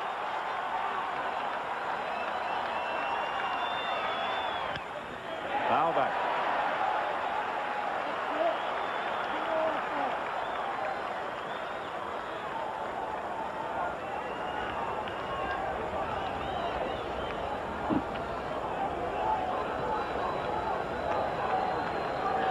It is a relatively self-defining circumstance. You've got 2 out in the top of the 10th inning in a 1-1 ball game, and the series is tied 2-2. You got 2 runners on, and basically it's Dwight Gooden against Billy Hatcher. 1 strike on Hatcher.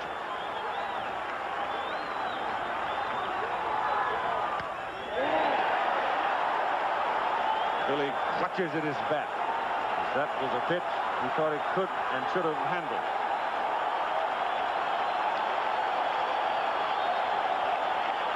If he does hit the ball the other way, that is not his power field. Darryl Strawberry too deep in right field. He's the opposite fielder with Billy Hatcher hitting.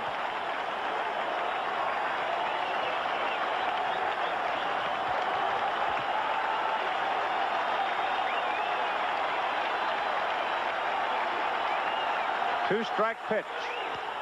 Ball is hit to right. Down the line. Strawberry on the move. Makes the catch.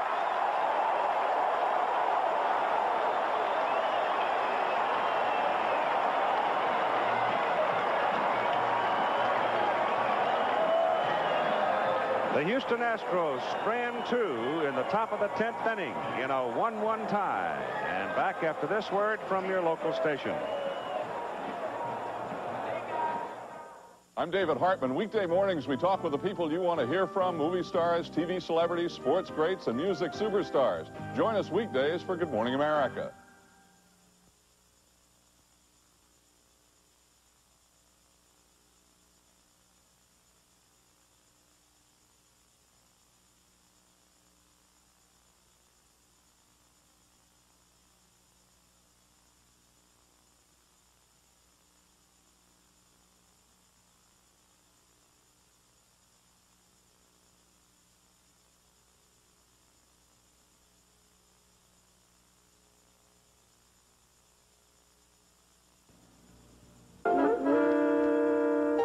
Mrs. Darnay's kidney bean chili takes the longest of time. A can of kidney beans, a little of this. Mrs. Carton takes a fast, easy way to chili because Brooks Chili Hot Beans already have a nicely spiced sauce. She browns ground beef, adds Brooks, then her special touches. Voila, it's chili. And it's a far, far better chili than I've ever done. Brooks Chili Hot Beans for great chili fast as the dickens. At last, an ultra-lightweight cream that firms like a heavyweight. Estee Lauder's skin-perfecting cream with Firmex. Scientific tests show it can make your skin measurably more elastic, measurably firmer. measurably smoother in just 2 weeks. And it's so lightweight, you'll hardly feel it on. Until you see how perfectly it works. Estee Lauder's Skin Perfecting Cream, now at Lazarus. WKRC-TV, Cincinnati.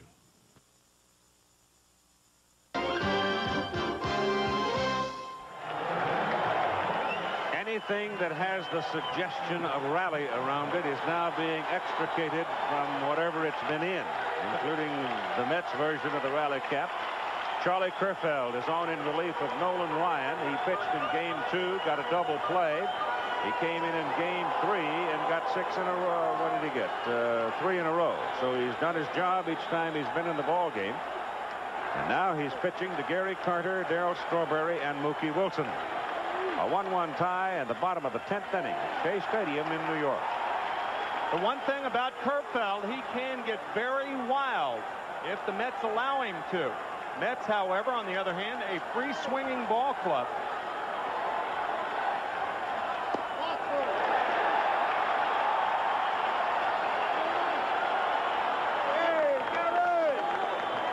Gary Carter's parent, his father, and his wife.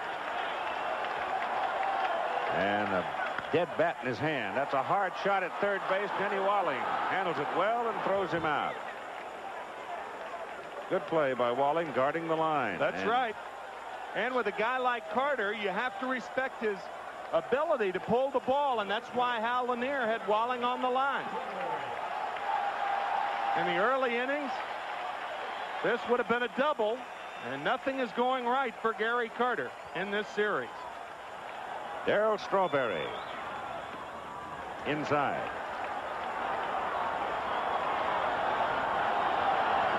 That one was a home run.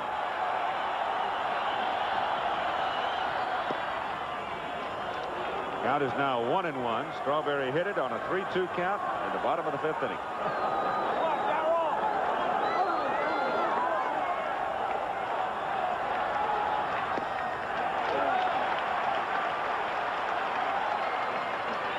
Dwight Gooden having been successful in the top of the 10th inning. Orozco is up to the bullpen for the Mets, and power against power there, and Kerfeld won it, and it's 2-2. Jesse Orozco, who has won one and has made 2 appearances. This would be his 3rd if he is summoned in. Kerfeld just wailing away out on the mound, strikes out Strawberry. Well, you saw Nolan Ryan blow Mets away today. The Mets have had only 3 base runners all afternoon and are very fortunate to be tied at 1 here in the 10th inning. That ball, he just blew Strawberry away. Davey Johnson now starting to pace some. Most of the day he's been perched over there in that one corner in one spot. Not now. Mookie Wilson inside corner, called strike. You get a stiff neck wearing that? Foul ball, strike 2. That's the first slider that Kerfeld has thrown, and usually Alan Ashby will work him to the point where he will not throw a breaking ball unless he's ahead in the count. So you may see another one here.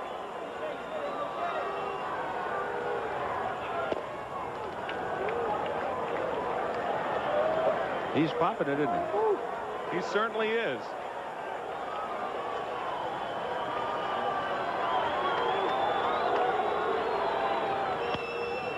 Fouled away left side.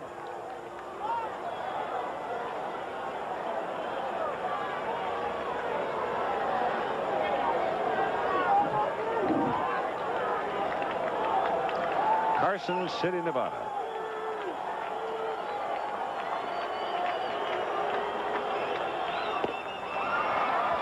Struck out 2, and he comes bounding off the mound, having retired 3 in a row, and we are headed for the 11th inning in a 1-1 tie.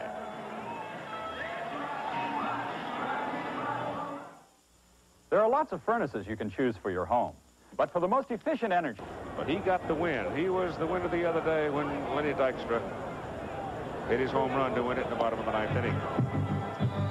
Danny Heap is now in left field for the Mets, replacing Mookie Wilson. Why would they make that change? Well, Danny Heap will bat 9th in the bottom of the 11th inning, and Jesse Orozco will be batting 6th. Orozco batting 6th, and Danny Heap will be the 3rd hitter in the bottom of the 11th inning. That's a modification of a double switch. Right. You don't make it when you're on defense. You make it when you're, well, yeah, I guess it was made when you're on defense. But not during the middle of an inning. It's made at the beginning of an inning. Surrounded that point, didn't I? A little Strauss will hurt you.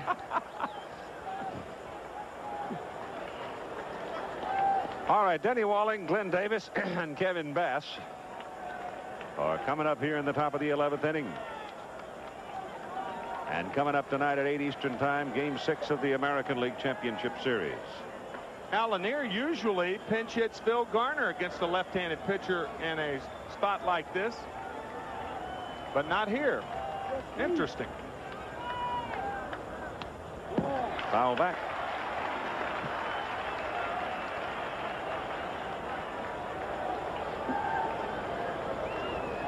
The story of the Mets relief pitchers in this series. Curveball from Orozco, and it's fouled away, and yes, he has the edge against Walling. 2 strikes.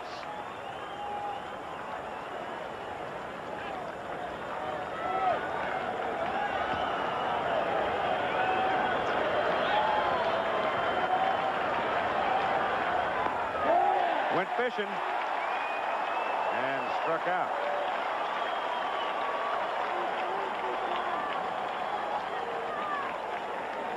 Jesse Orozco, if he has that good breaking ball going for him, he can be as tough against left-handed hitters as anybody, and Denny Walling goes too far. Now, Glenn Davis.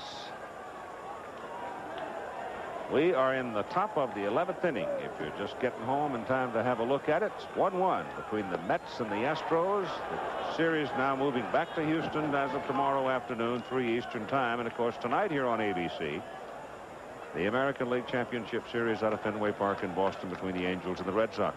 Angels leading that one 3-2. Davis missing the curve, and it's 1-1. And we just saw a version of the Houston Astro rally caps. Different teams, different rally caps. It's still 1-1.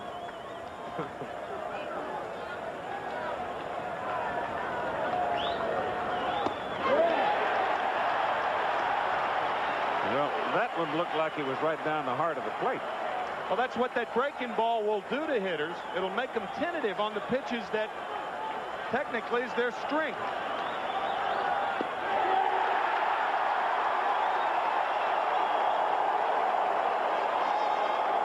Curveball, fastball, curveball, looking gone. That was that backdoor curveball, breaking ball on the outer part of the plate. Right down Westheimer. I guess I should explain that. We were down in Houston, and one of the writers suggested that Tim might be a little biased by referring to a pitch as being right down Broadway in the opening game, so we just wanted to make sure that Houston got just due. 1 strike on Kevin Bass, who turns around against the left turner, hits right-handed, and has more power from this side, and it's 1 ball and 1 strike.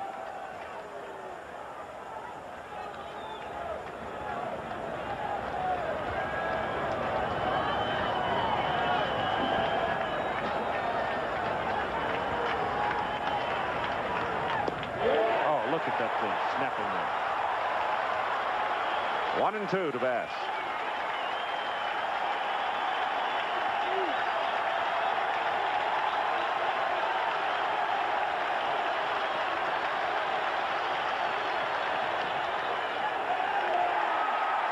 Orozco throws him out. And he, too, does his job. He strikes out 2, as did Kerfell, gets him in order. And we're headed for the bottom of the 11th inning in a 1-1 tie. 1-9-0 for Houston and 1-2-0 for the Mets. Houston has left 7 on base. When me and my buddies head off to West Texas, nothing works like my Chevy S10 Maxi Cab 4x4. Yet another version of the rally caps. Tell you, get a little goofy in those dugouts. You know, you can't do anything. The team that's out on the field, it's up to them. And I'll tell you, in the dugout, it's tougher to watch these games than it is to play in them.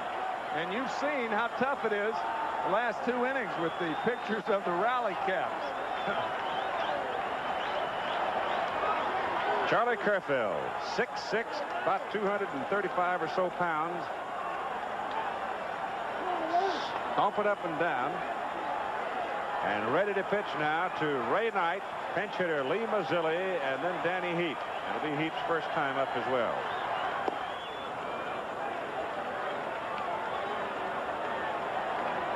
Starts him with a strike. They've handled Ray today. 0 for 3.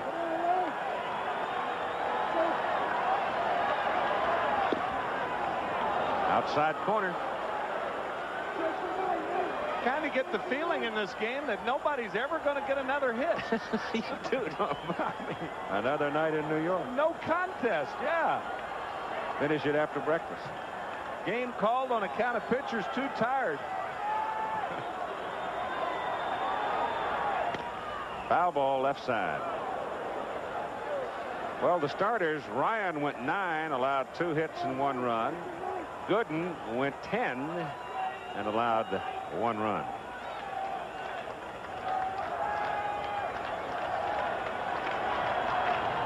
Fifth inning had all of the action today.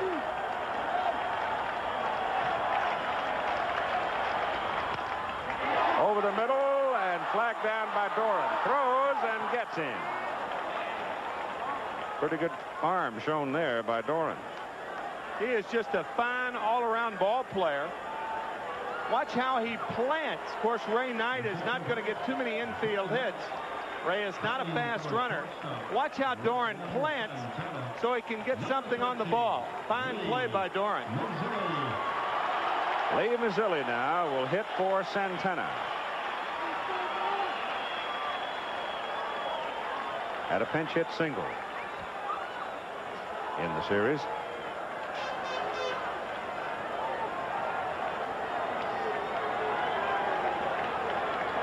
Kerfeld has retired 4 in a row since he came on in relief of Ryan. And the fastball is a little low.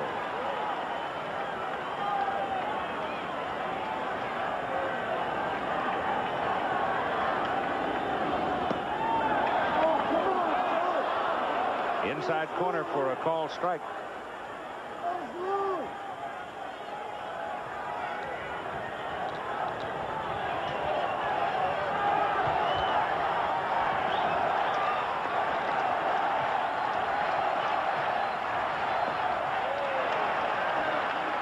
Breaking pitch misses.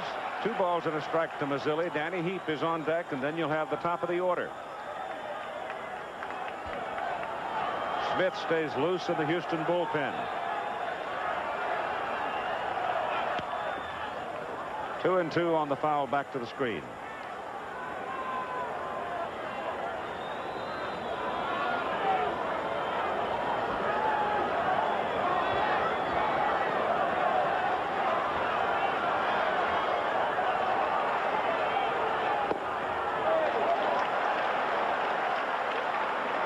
Had to be low. That's one thing about Lee Mazzilli. He will make you throw strikes. His value increases as a pinch hitter. 3 balls and 2 strikes. Hit on the ground to Davis at first base. He'll do it himself. 2 down.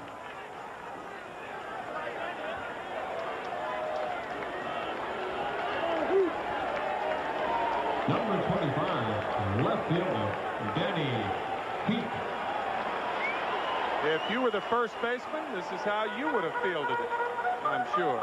Glenn Davis has really worked hard on his defense and is a much improved first baseman. Former Astro Danny Heap. at the plate. And Kerfeld, fastball strike.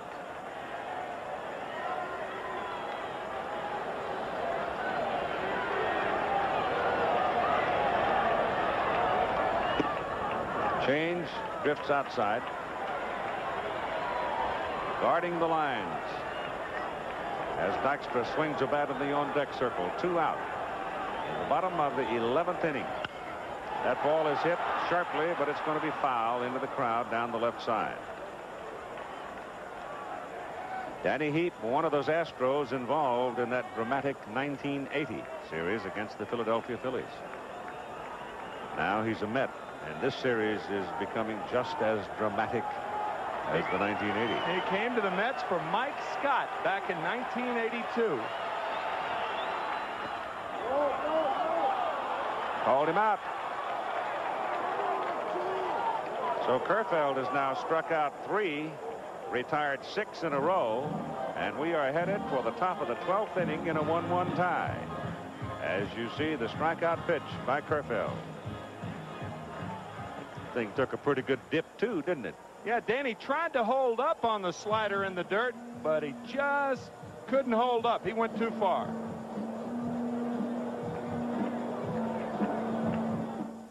Welcome to the Silver Bullet, home of a cold Coors Light. Timbo, yo, where's Nadine tonight? They're probably sitting by the phone. Result of Mazzilli pinch hitting.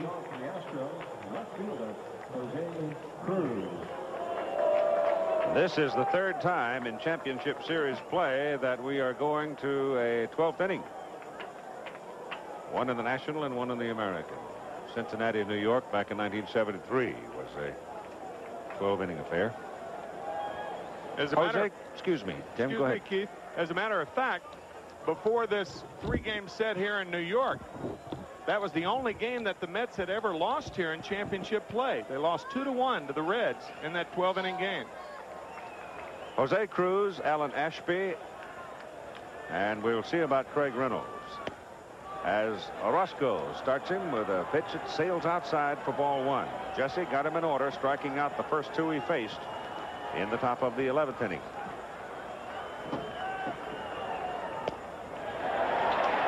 That's a strike.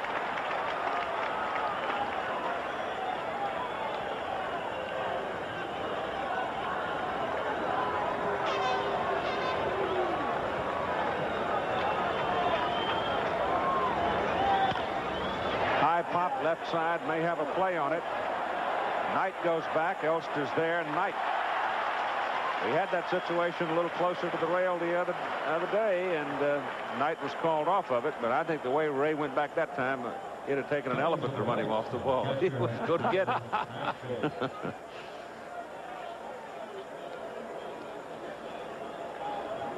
Now Ashby hitting right-handed. And Orozco's retired the first 4 he's faced. It has been pointed out to us that the way the Reds won that game back in 1973, that 2-1 12-inning game, a Pete Rose home run in the 12th inning off Harry Parker. Breaking pitch, and Ashby misses. Dickie Thon has now come out for Reynolds. Thon had a home run himself solo the other day when 3-1 win in game number 4.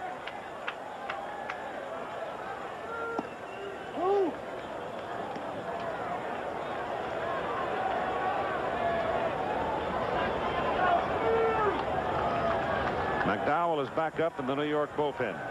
Roger McDowell.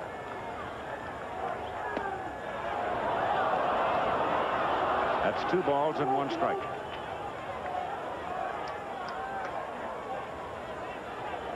Here's Roger, made 1 appearance so far.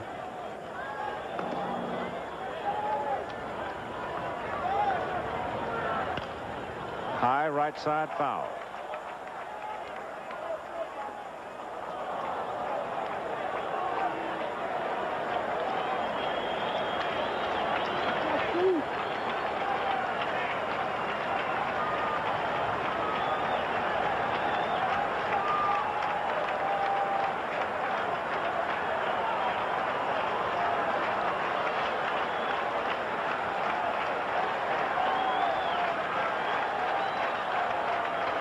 Two pitch, Bounce to the shortstop. Third baseman comes over, cuts it off. Good play, Knight. High throw, but Hernandez handles it.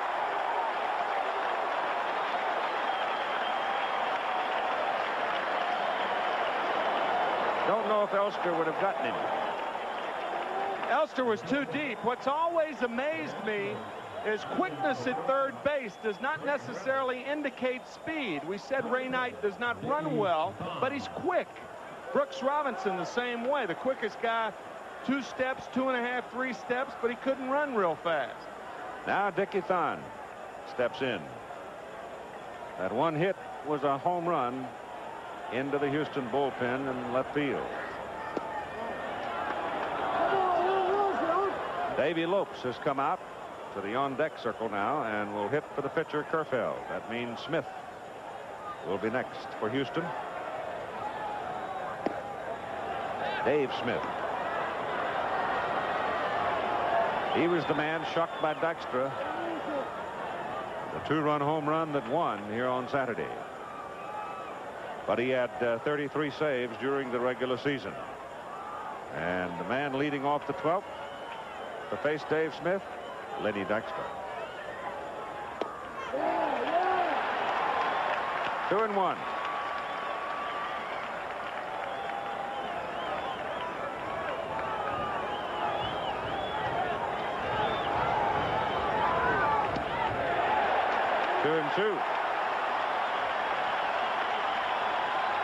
Thon thought that ball was inside. It was a breaking ball on the 2-1 count. Pitchers on both sides have had the hitters completely throttled all afternoon.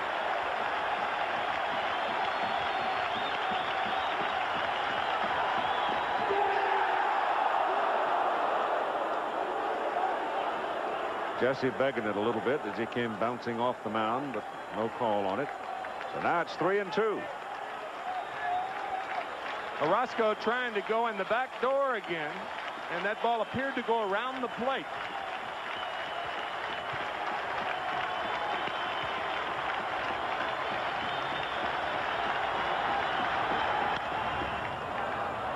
Fly ball to center field for Dykstra. Side retired. Orozco has retired 6 in a row. And here we go to the bottom of the 12th. A 1-1 tie. Americans desperate to adopt are buying Mexican babies. It's a booming black market business that authorities say is hard to stop. Watch ABC's World News tonight. How many of these rally gigs do they have? Well, Davey Lopes was in the on-deck circle to hit for the pitcher's spot, but pitcher's spot never got up as Thon hit a fly ball to center field. That means Charlie Kerfeld is back out on the mound, and it's Charlie who will be facing Dykstra, Beckman, Hernandez. And that's Terry Dykstra. Is he going to bend those fingers? He's got them crossed so hard. They've handled Lynn so far today. And Kerfeld comes right at him with the hot stuff. Ball, strike 1. As a matter of fact, Dykstra and Davis, the only 2 players on either team that had, prior to this game, hit in all 4 games. Neither has had a hit in this game. Runs up on it. Slider is down low. And it's 1 ball and 1 strike. On Dykstra and Beckman, those 2 people at the corner have got to play on the grass.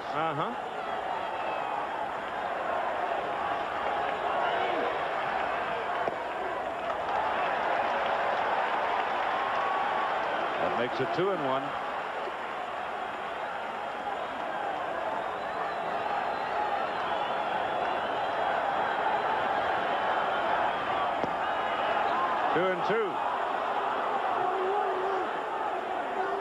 Dykstra thought the ball was outside.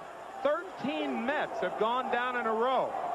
They have not had a base runner since the 7th inning, and only 3 in the ball game. Dykstra thought the ball was either low or outside. But the umpire does not necessarily need agreement for him to call it a strike. Different union. Yeah.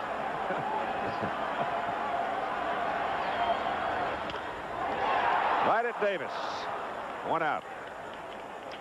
Sharp shot bouncing one time.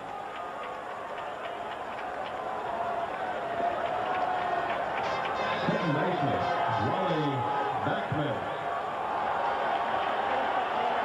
Now Wally Backman.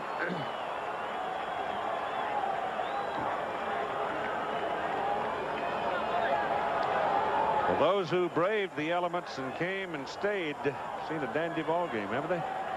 I'll say. Pitching has just been utterly dominant. Strike one.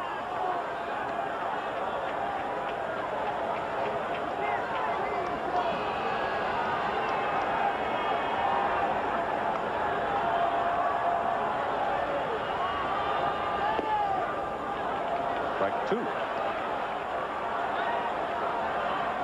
Keith Hernandez, third hitter. Kerfell working quickly. As soon as that batter's in the box, he's pumping. 1-2. Gosh, you know, for the last 3 years, Charlie Kerfell has been in the instructional league at this time of year. And he was talking about it. He said, I was hoping to go back this year for the 4th time and get my Letterman's jacket.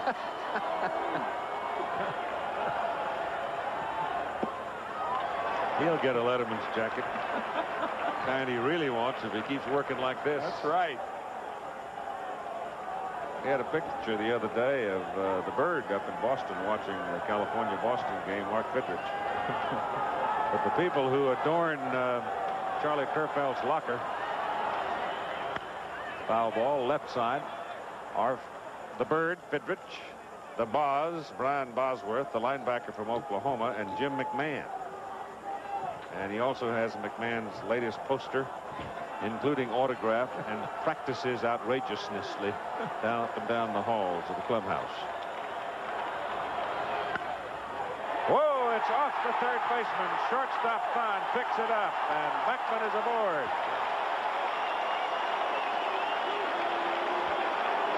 A bullet that handcuffed Denny Walling. Ricocheted to Dickie Thon, but with Beckman's foot speed, he's on.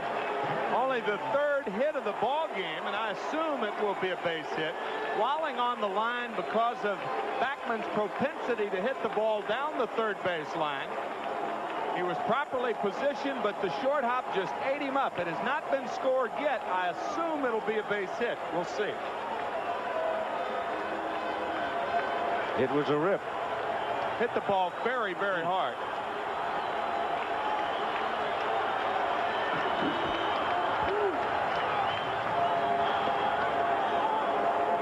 Hernandez now with Beckman at first base. The potential winning run is aboard. And we're at the bottom of the 12th inning.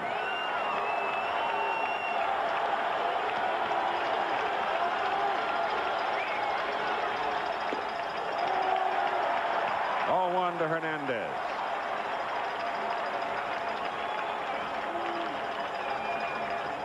We're still waiting for the call from the official scorer. It is a base hit.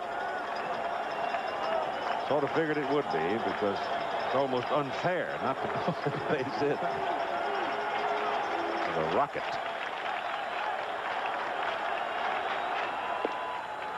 There's a strike. Keith Hernandez's habits at the plate force a pitcher to slow down a little bit. He'll back out of there if a pitcher's working too fast with him. And Kerfell loves to work fast. One out. Beckman at first. The ball gets away from Davis on the throw over there, and Wally Beckman turns at second base.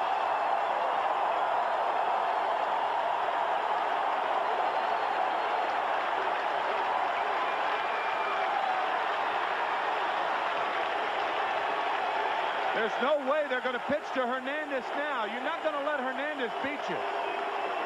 This overthrow, an error, and a very costly error on Charlie Kerfell. Davis cannot come up with it. So I'm sure they'll walk Hernandez in this situation. With Carter having such a disastrous offensive series so far, they're going to leave it up to Carter, I'm sure.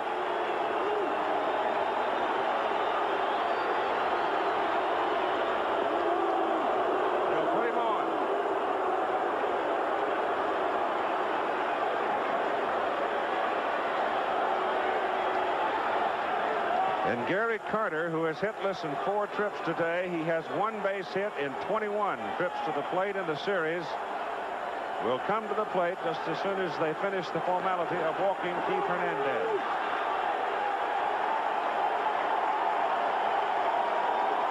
Winning run is now at second base.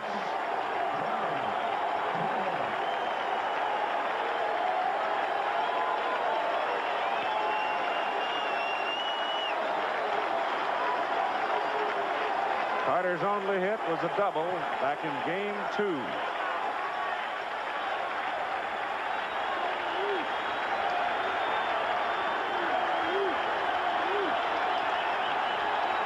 The pen is quiet. It's up to Kerfeld.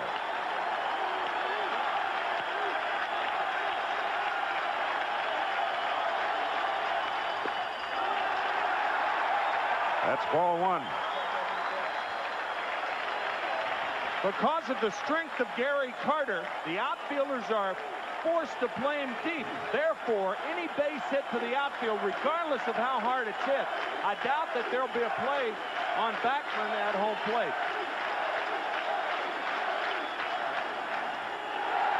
Way up. And Kerfeld now has lost some of his bravado on the mound. I think he tried to aim that ball. It just looked like an aim. On your cue of losing bravado, here comes Les Moss. You're exactly right, too, Keith. But no one warming up in the Astro bullpen. It's up to Charlie Kerfeld. The count, 2 balls and no strikes with 1 out to Gary Carter. The winning run at second base. Keith Hernandez at first base. And he almost hit him with that pitch. Carter, of course, hanging in. He's not going to give up anything, including taking a nip if necessary.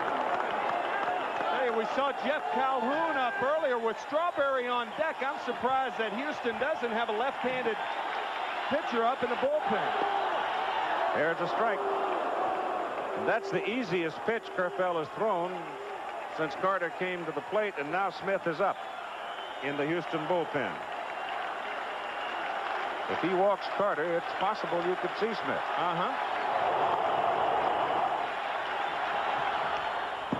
Foul back. Maybe Charlie was just looking for a little extra drama here. He's now gone to 3-2.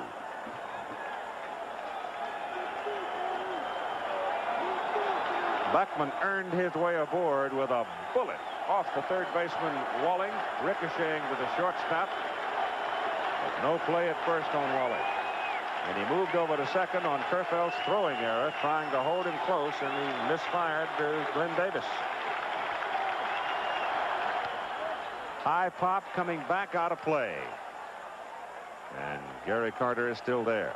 Notice also the runners were not running. Similar situation about 4 innings ago when Keith Hernandez was at first base on a 3-2 count and 1 out, and Hernandez wasn't running.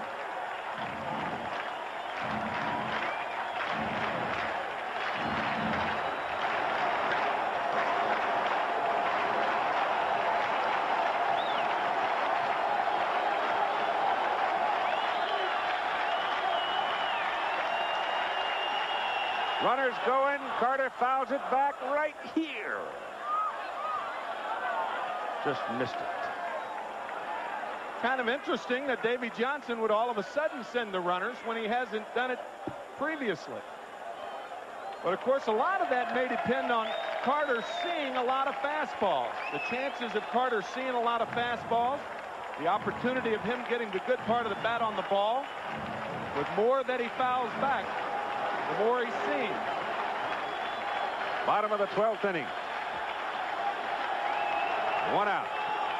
1-1 tie. Charlie Kerfeld and Gary Carter dueling here.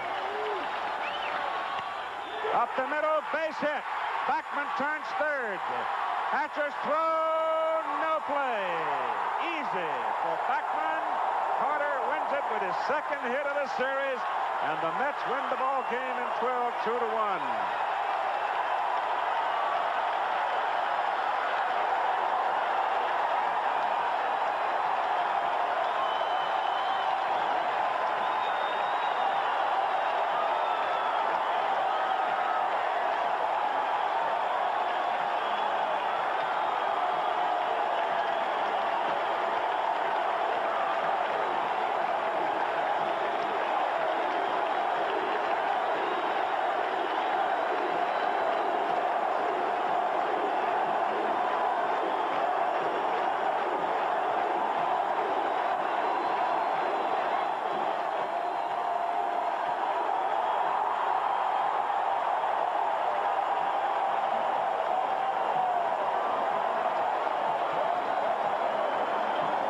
monkeys off Gary's back. He delivers a sharp single up the middle to score. Backman from second base. The throw from Hatcher was nowhere near in time. He just had no chance on Backman. But remember, it was Kerfeld's throwing error to the first baseman Davis that moved Backman over to second base. Then they walked Hernandez intentionally. Of course, Hernandez was not a factor. So I guess what I'm leading up to the point I'm about to say is Charlie Kerfeld has only himself to blame, because Backman earned his way aboard with the base hit, but then Kerfeld helped him along with a throwing error. And the outfield too deep to make a play on Wally Backman. If it got through, Backman scores, and he scores easily. What a ball game. I don't know, in this particular circumstance, perhaps you know full well you can't play him that deep with Backman's foot speed at second base. Maybe you just got to come on in and take your chance. Well, you got to protect yourself against Carter's power. The big guys you play deep, the little guys you play shallow, and Wally Backman, the little guy, scores the winning run. So those who came to Shea are rewarded by a 12-inning ball game before we finally have the issue resolved. And the New York Mets win it by a score of 2-1, with Orozco getting his second win in the series, and Charlie Kerfeld takes the loss. And now the two teams load up and head for Houston tonight for game 6 tomorrow afternoon at 3 Eastern time, with the New York Mets leading in the series 3-2.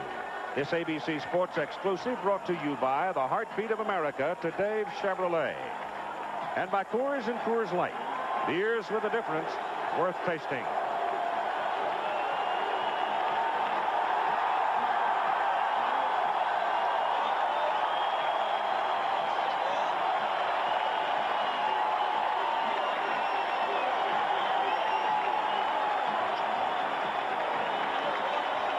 The final score, the Mets 2, the Astros 1.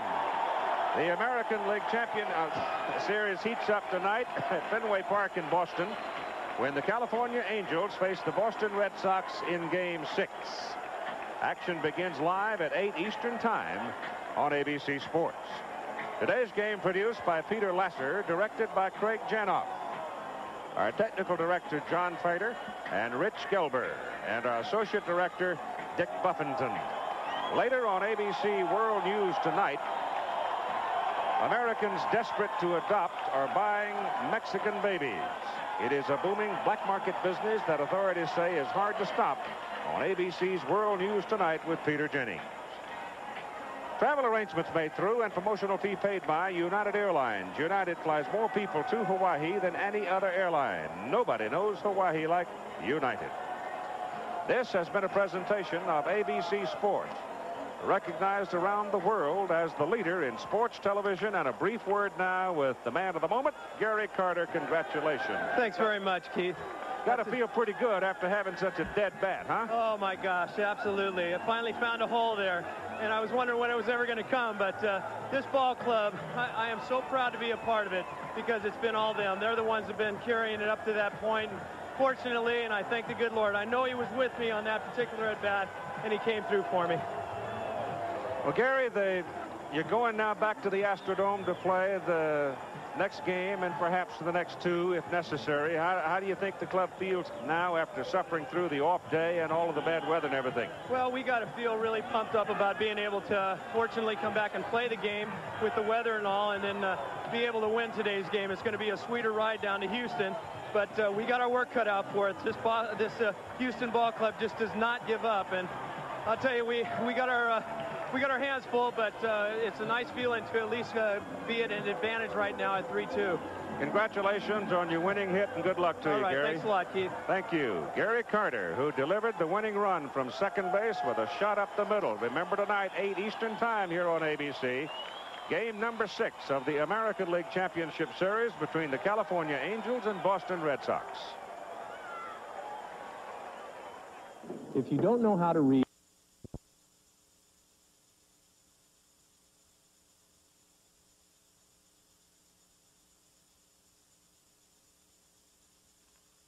Keith Hernandez normally giving the target inside in fair territory, shifts to the outside because McDowell ends up in foul territory. He's going in, and now he shifts in foul territory because that's where McDowell is. You know, McDowell almost hit Walling with Surely that did. He certainly did. Wally Backman, pitcher's spot. And the pitcher's out there right now, McDowell, and then Lynn Dykstra. Backman up for the second time today. He was walked intentionally when he first came up as a pinch hitter for Tuffle.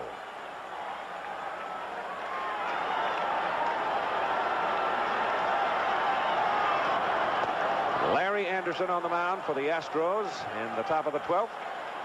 He's outside for ball 1.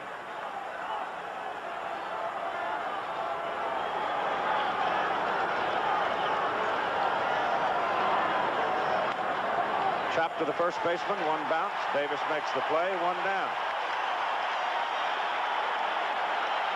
And now, the pitcher McDowell will come to the plate. If there is a 7th game, it'll be at 8 o'clock Eastern time tomorrow night here on ABC, with Mike Scott scheduled for Houston, Ron Darling scheduled for the Mets. But our first problem is resolving this one.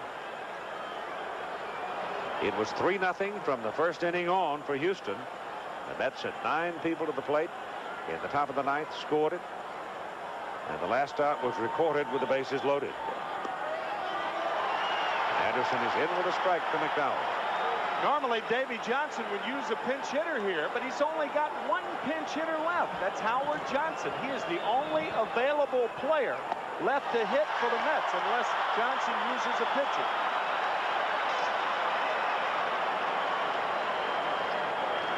Of course, you do have Ed Hearn.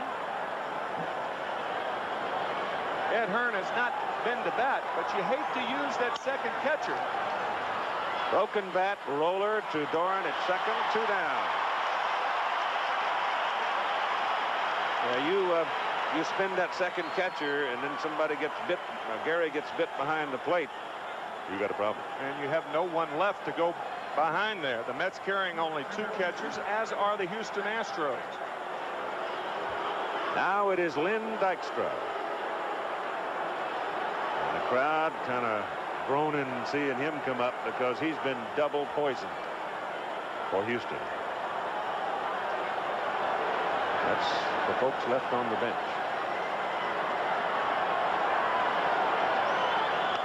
Foul back.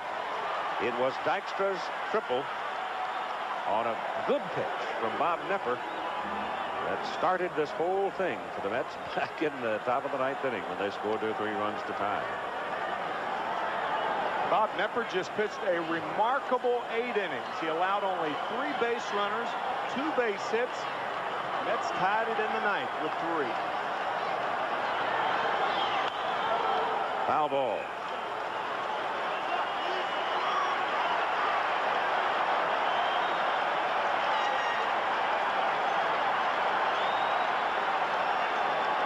Normally, you don't see the pitcher still out on the bench 3 innings after he has worked 8 innings. But there's Bob Nepper in the jacket.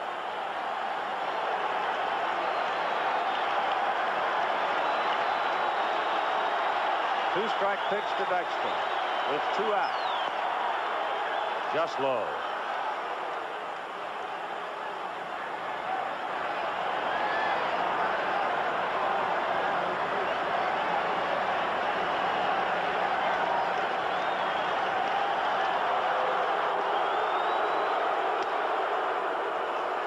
Shortstop Reynolds has it.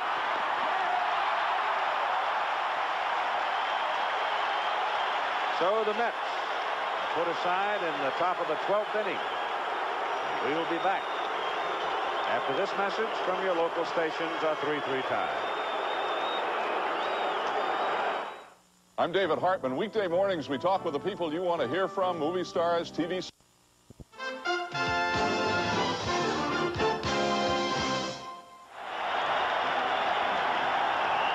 The crowd on its feet at the Astrodome, more than 45,718 to be exact, as Glenn Davis, Kevin Bass, and Jose Cruz are scheduled up in the bottom of the 12th inning.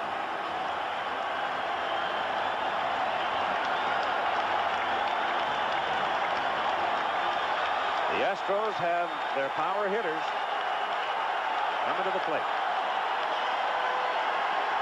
Davis had 17 big ones in the dome this year.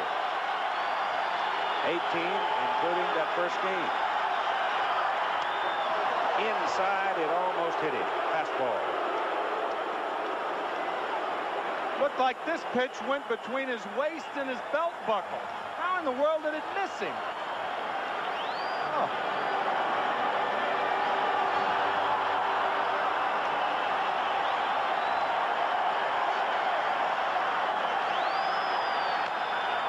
Foul ball to the left side.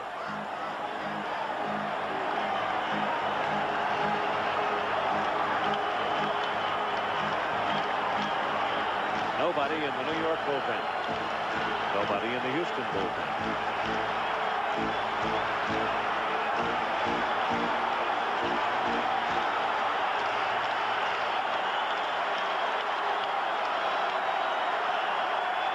One pitch.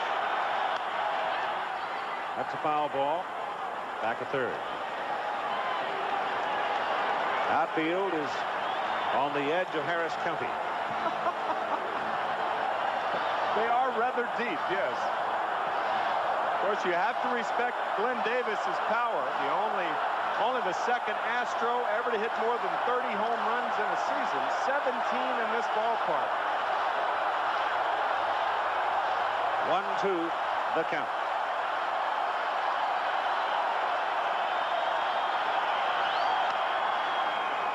Count stays there. 1-2.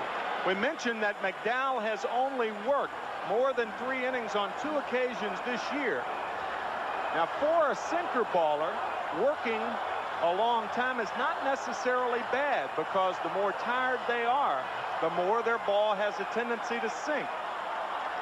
Not as imperative for relief pitchers. McDowell came in the bottom of the 9th inning. Not imperative for them to be strong to be effective. 1-2 the count on Glenn Davis. Ball bounces as he swings and misses on a sailing slider or a sinker, and it is out number 1.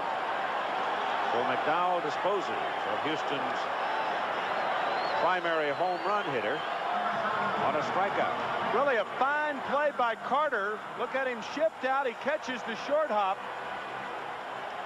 and then decides that since he can't catch Davis, he'll throw to Hernandez. Now it is Kevin Bass.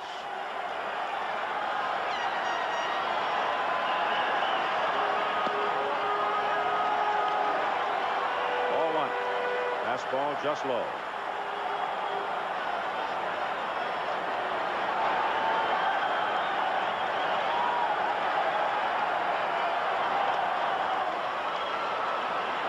One and one. Well, the bottom fell out of that sinker. It really did.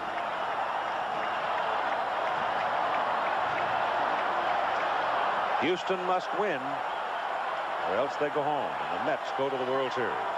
A 3-3 tie in the 12th inning, and Kevin Bass fouls it away, and the count is 1 ball and 2 strikes. McDowell, such an interesting story. 2 years ago, as you look at Jose Cruz on deck, 2 years ago, Roger McDowell in February of '84 had an operation. He had bone chips removed from his elbow. He pitched in 3 games, a total of 4 innings, the year of 1984, and has said that his arm is better since he's come back from arthroscopic surgery. Over the mound, bouncing into center field, base hit for Bass. 18 Astros had gone down in order until Bass's bouncing single up the middle.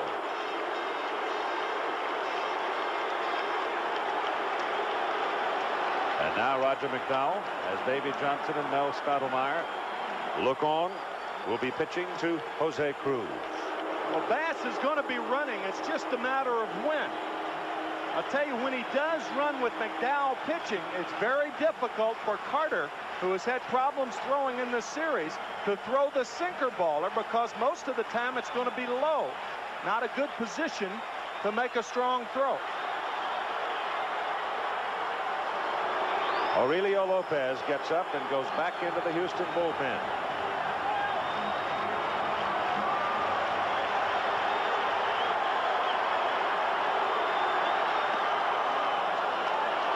Sinker, and Cruz can't get it.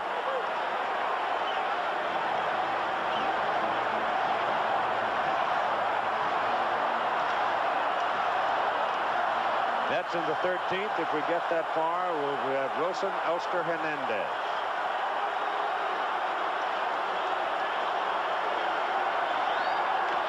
Fouled at the plate, and 2 strikes on Cruz.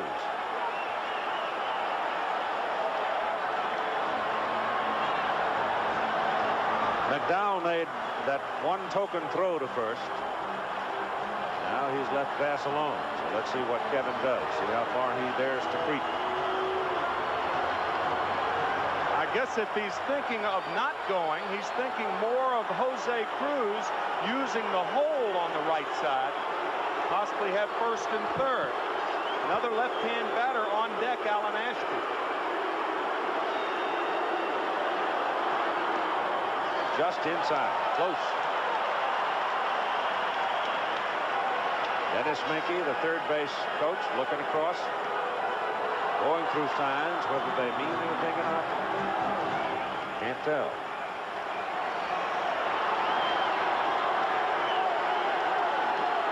This is a good running situation right here. Cruz will protect the plate and the runner.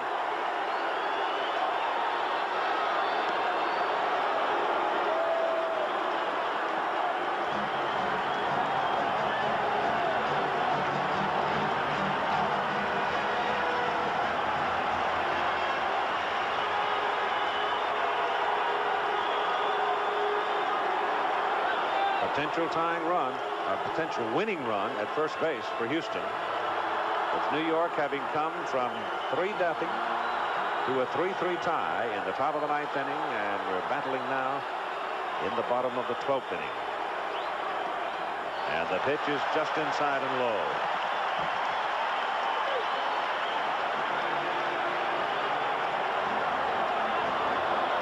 I'm really surprised that Bass has not taken off up to this time. Dennis Menke flashing some signs. Well, he really hasn't put his foot on the rug yet. No, he hasn't. He's shown really no signs of running. I'm surprised.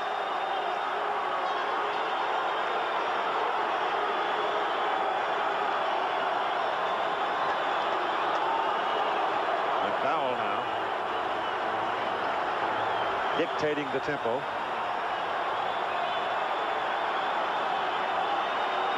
Bass goes. Pitch is outside. Carter's throw. He's out.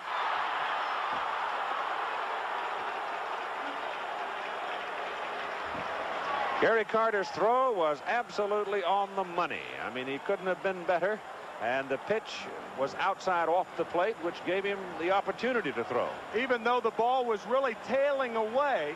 And what happens is a catcher has to bring that ball back up to the right shoulder for the transfer. Carter did it quickly and has Bass on an absolutely perfect throw. And the count on Jose Cruz now, 3 balls and 2 strikes with 2 out. Bouncer to the right side for Backman. And the side's retired. So we are headed now for the 13th in a 3-3 tie.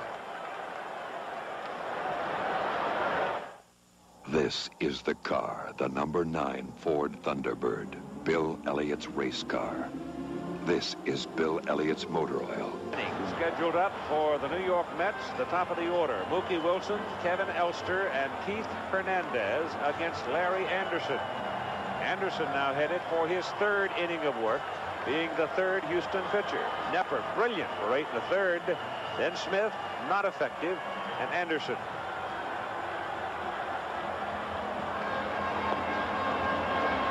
Coming up at 8 o'clock tonight, more baseball that will perhaps, I don't know if it can have any more drama. I don't think it can have any more than this. The only thing that might make it a little different than this one is that's Game 7.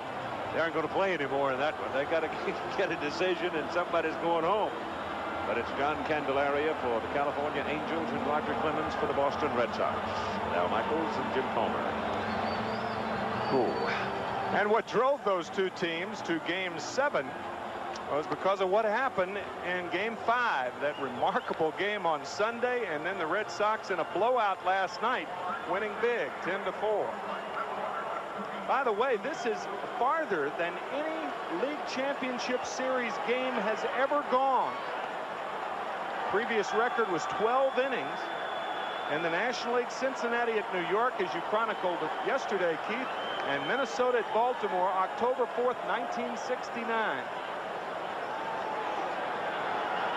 These two teams have put a lot of new numbers in the record book. They certainly have. A lot of goose eggs up there, too. I bet you. 3-3 tie as Mookie Wilson steps in, swings and misses. Larry Anderson was for a fleeting time unemployed. Earlier this year, the Astros picked him up when he was cut for the Phillies, and now he's standing pretty tall out on that mound. Flags it down and throws out Mookie Wilson.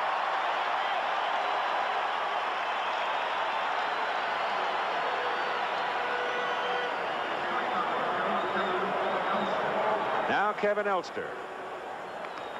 Is he Walter Mitty?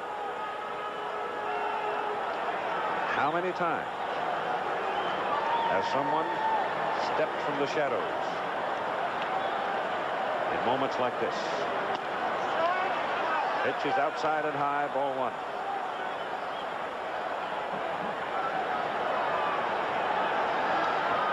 Well, they haven't won it yet, but they sure are still in the hunt, however low the batting average might be.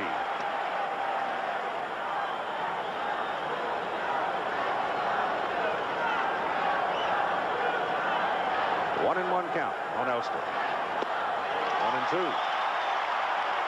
That's a nasty little slider. It certainly is. That's that slot that he works to left-handed hitters, inside on left-handed hitters, and away on right-handed hitters.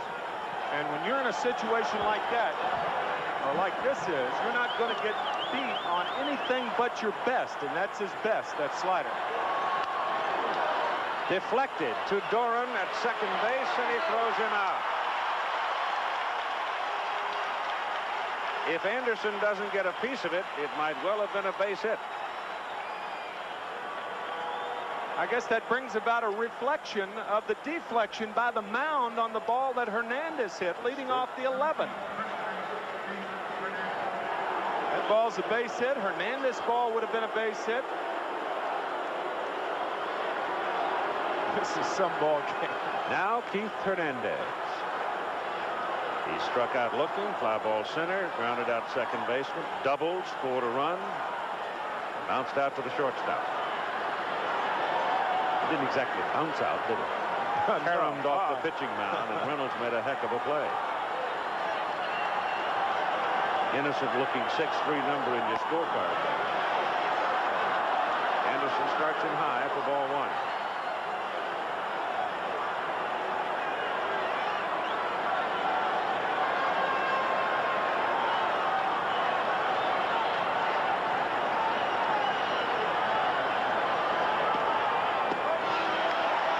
That slider, and that's a strike. Anderson with the Phillies was not part of the 1983 National League Championship Series when the Phillies beat the Dodgers, but he did see some action in the '83 World Series. He seasoned just off the corner. 2 balls and 1 strike. Those of you in the Eastern time zone, when you went off today, I suppose you didn't think you'd have a chance to see any part of this ball game, but welcome. Those of you who have reached home. 3 runs for Houston in the first inning, 3 runs for New York in the 9th inning, and the Mets batting now in the top of the 13th. And it's just high. 3 balls and 1 strike now as Anderson falls behind Hernandez. New York City may contain 5 ghost boroughs as we speak. 3-2.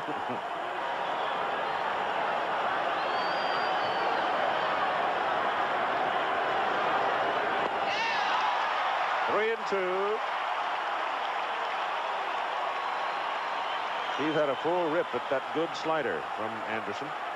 And he took it right into him, and he couldn't touch it. I think he's going to have another shot at it, too.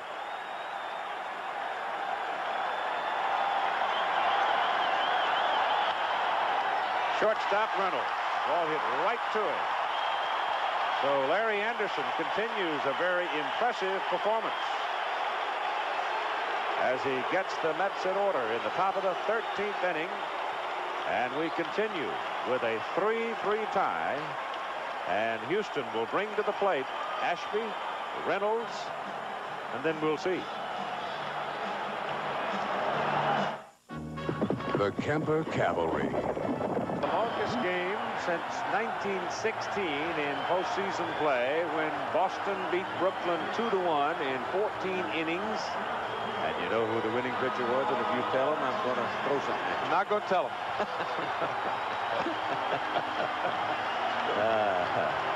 Babe Ruth was the winning pitcher. George Herman Ruth. My goodness. Gail is up amongst the Astro faithful, clapping her hands as her husband Alan Ashby, the Houston catcher, comes to the plate to lead off, and Craig Reynolds to the on-deck circle, and we'll wait and see what happens with the pitcher's spot.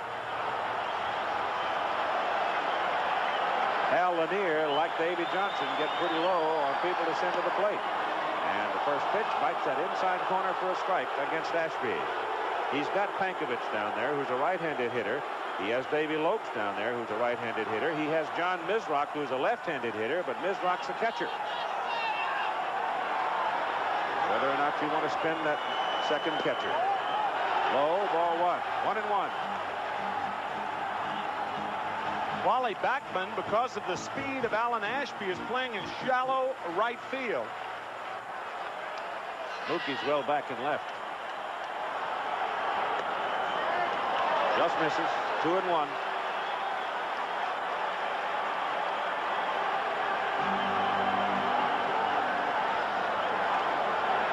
If Ashby gets on there, Hal Lanier may spend a pinch runner for Allen.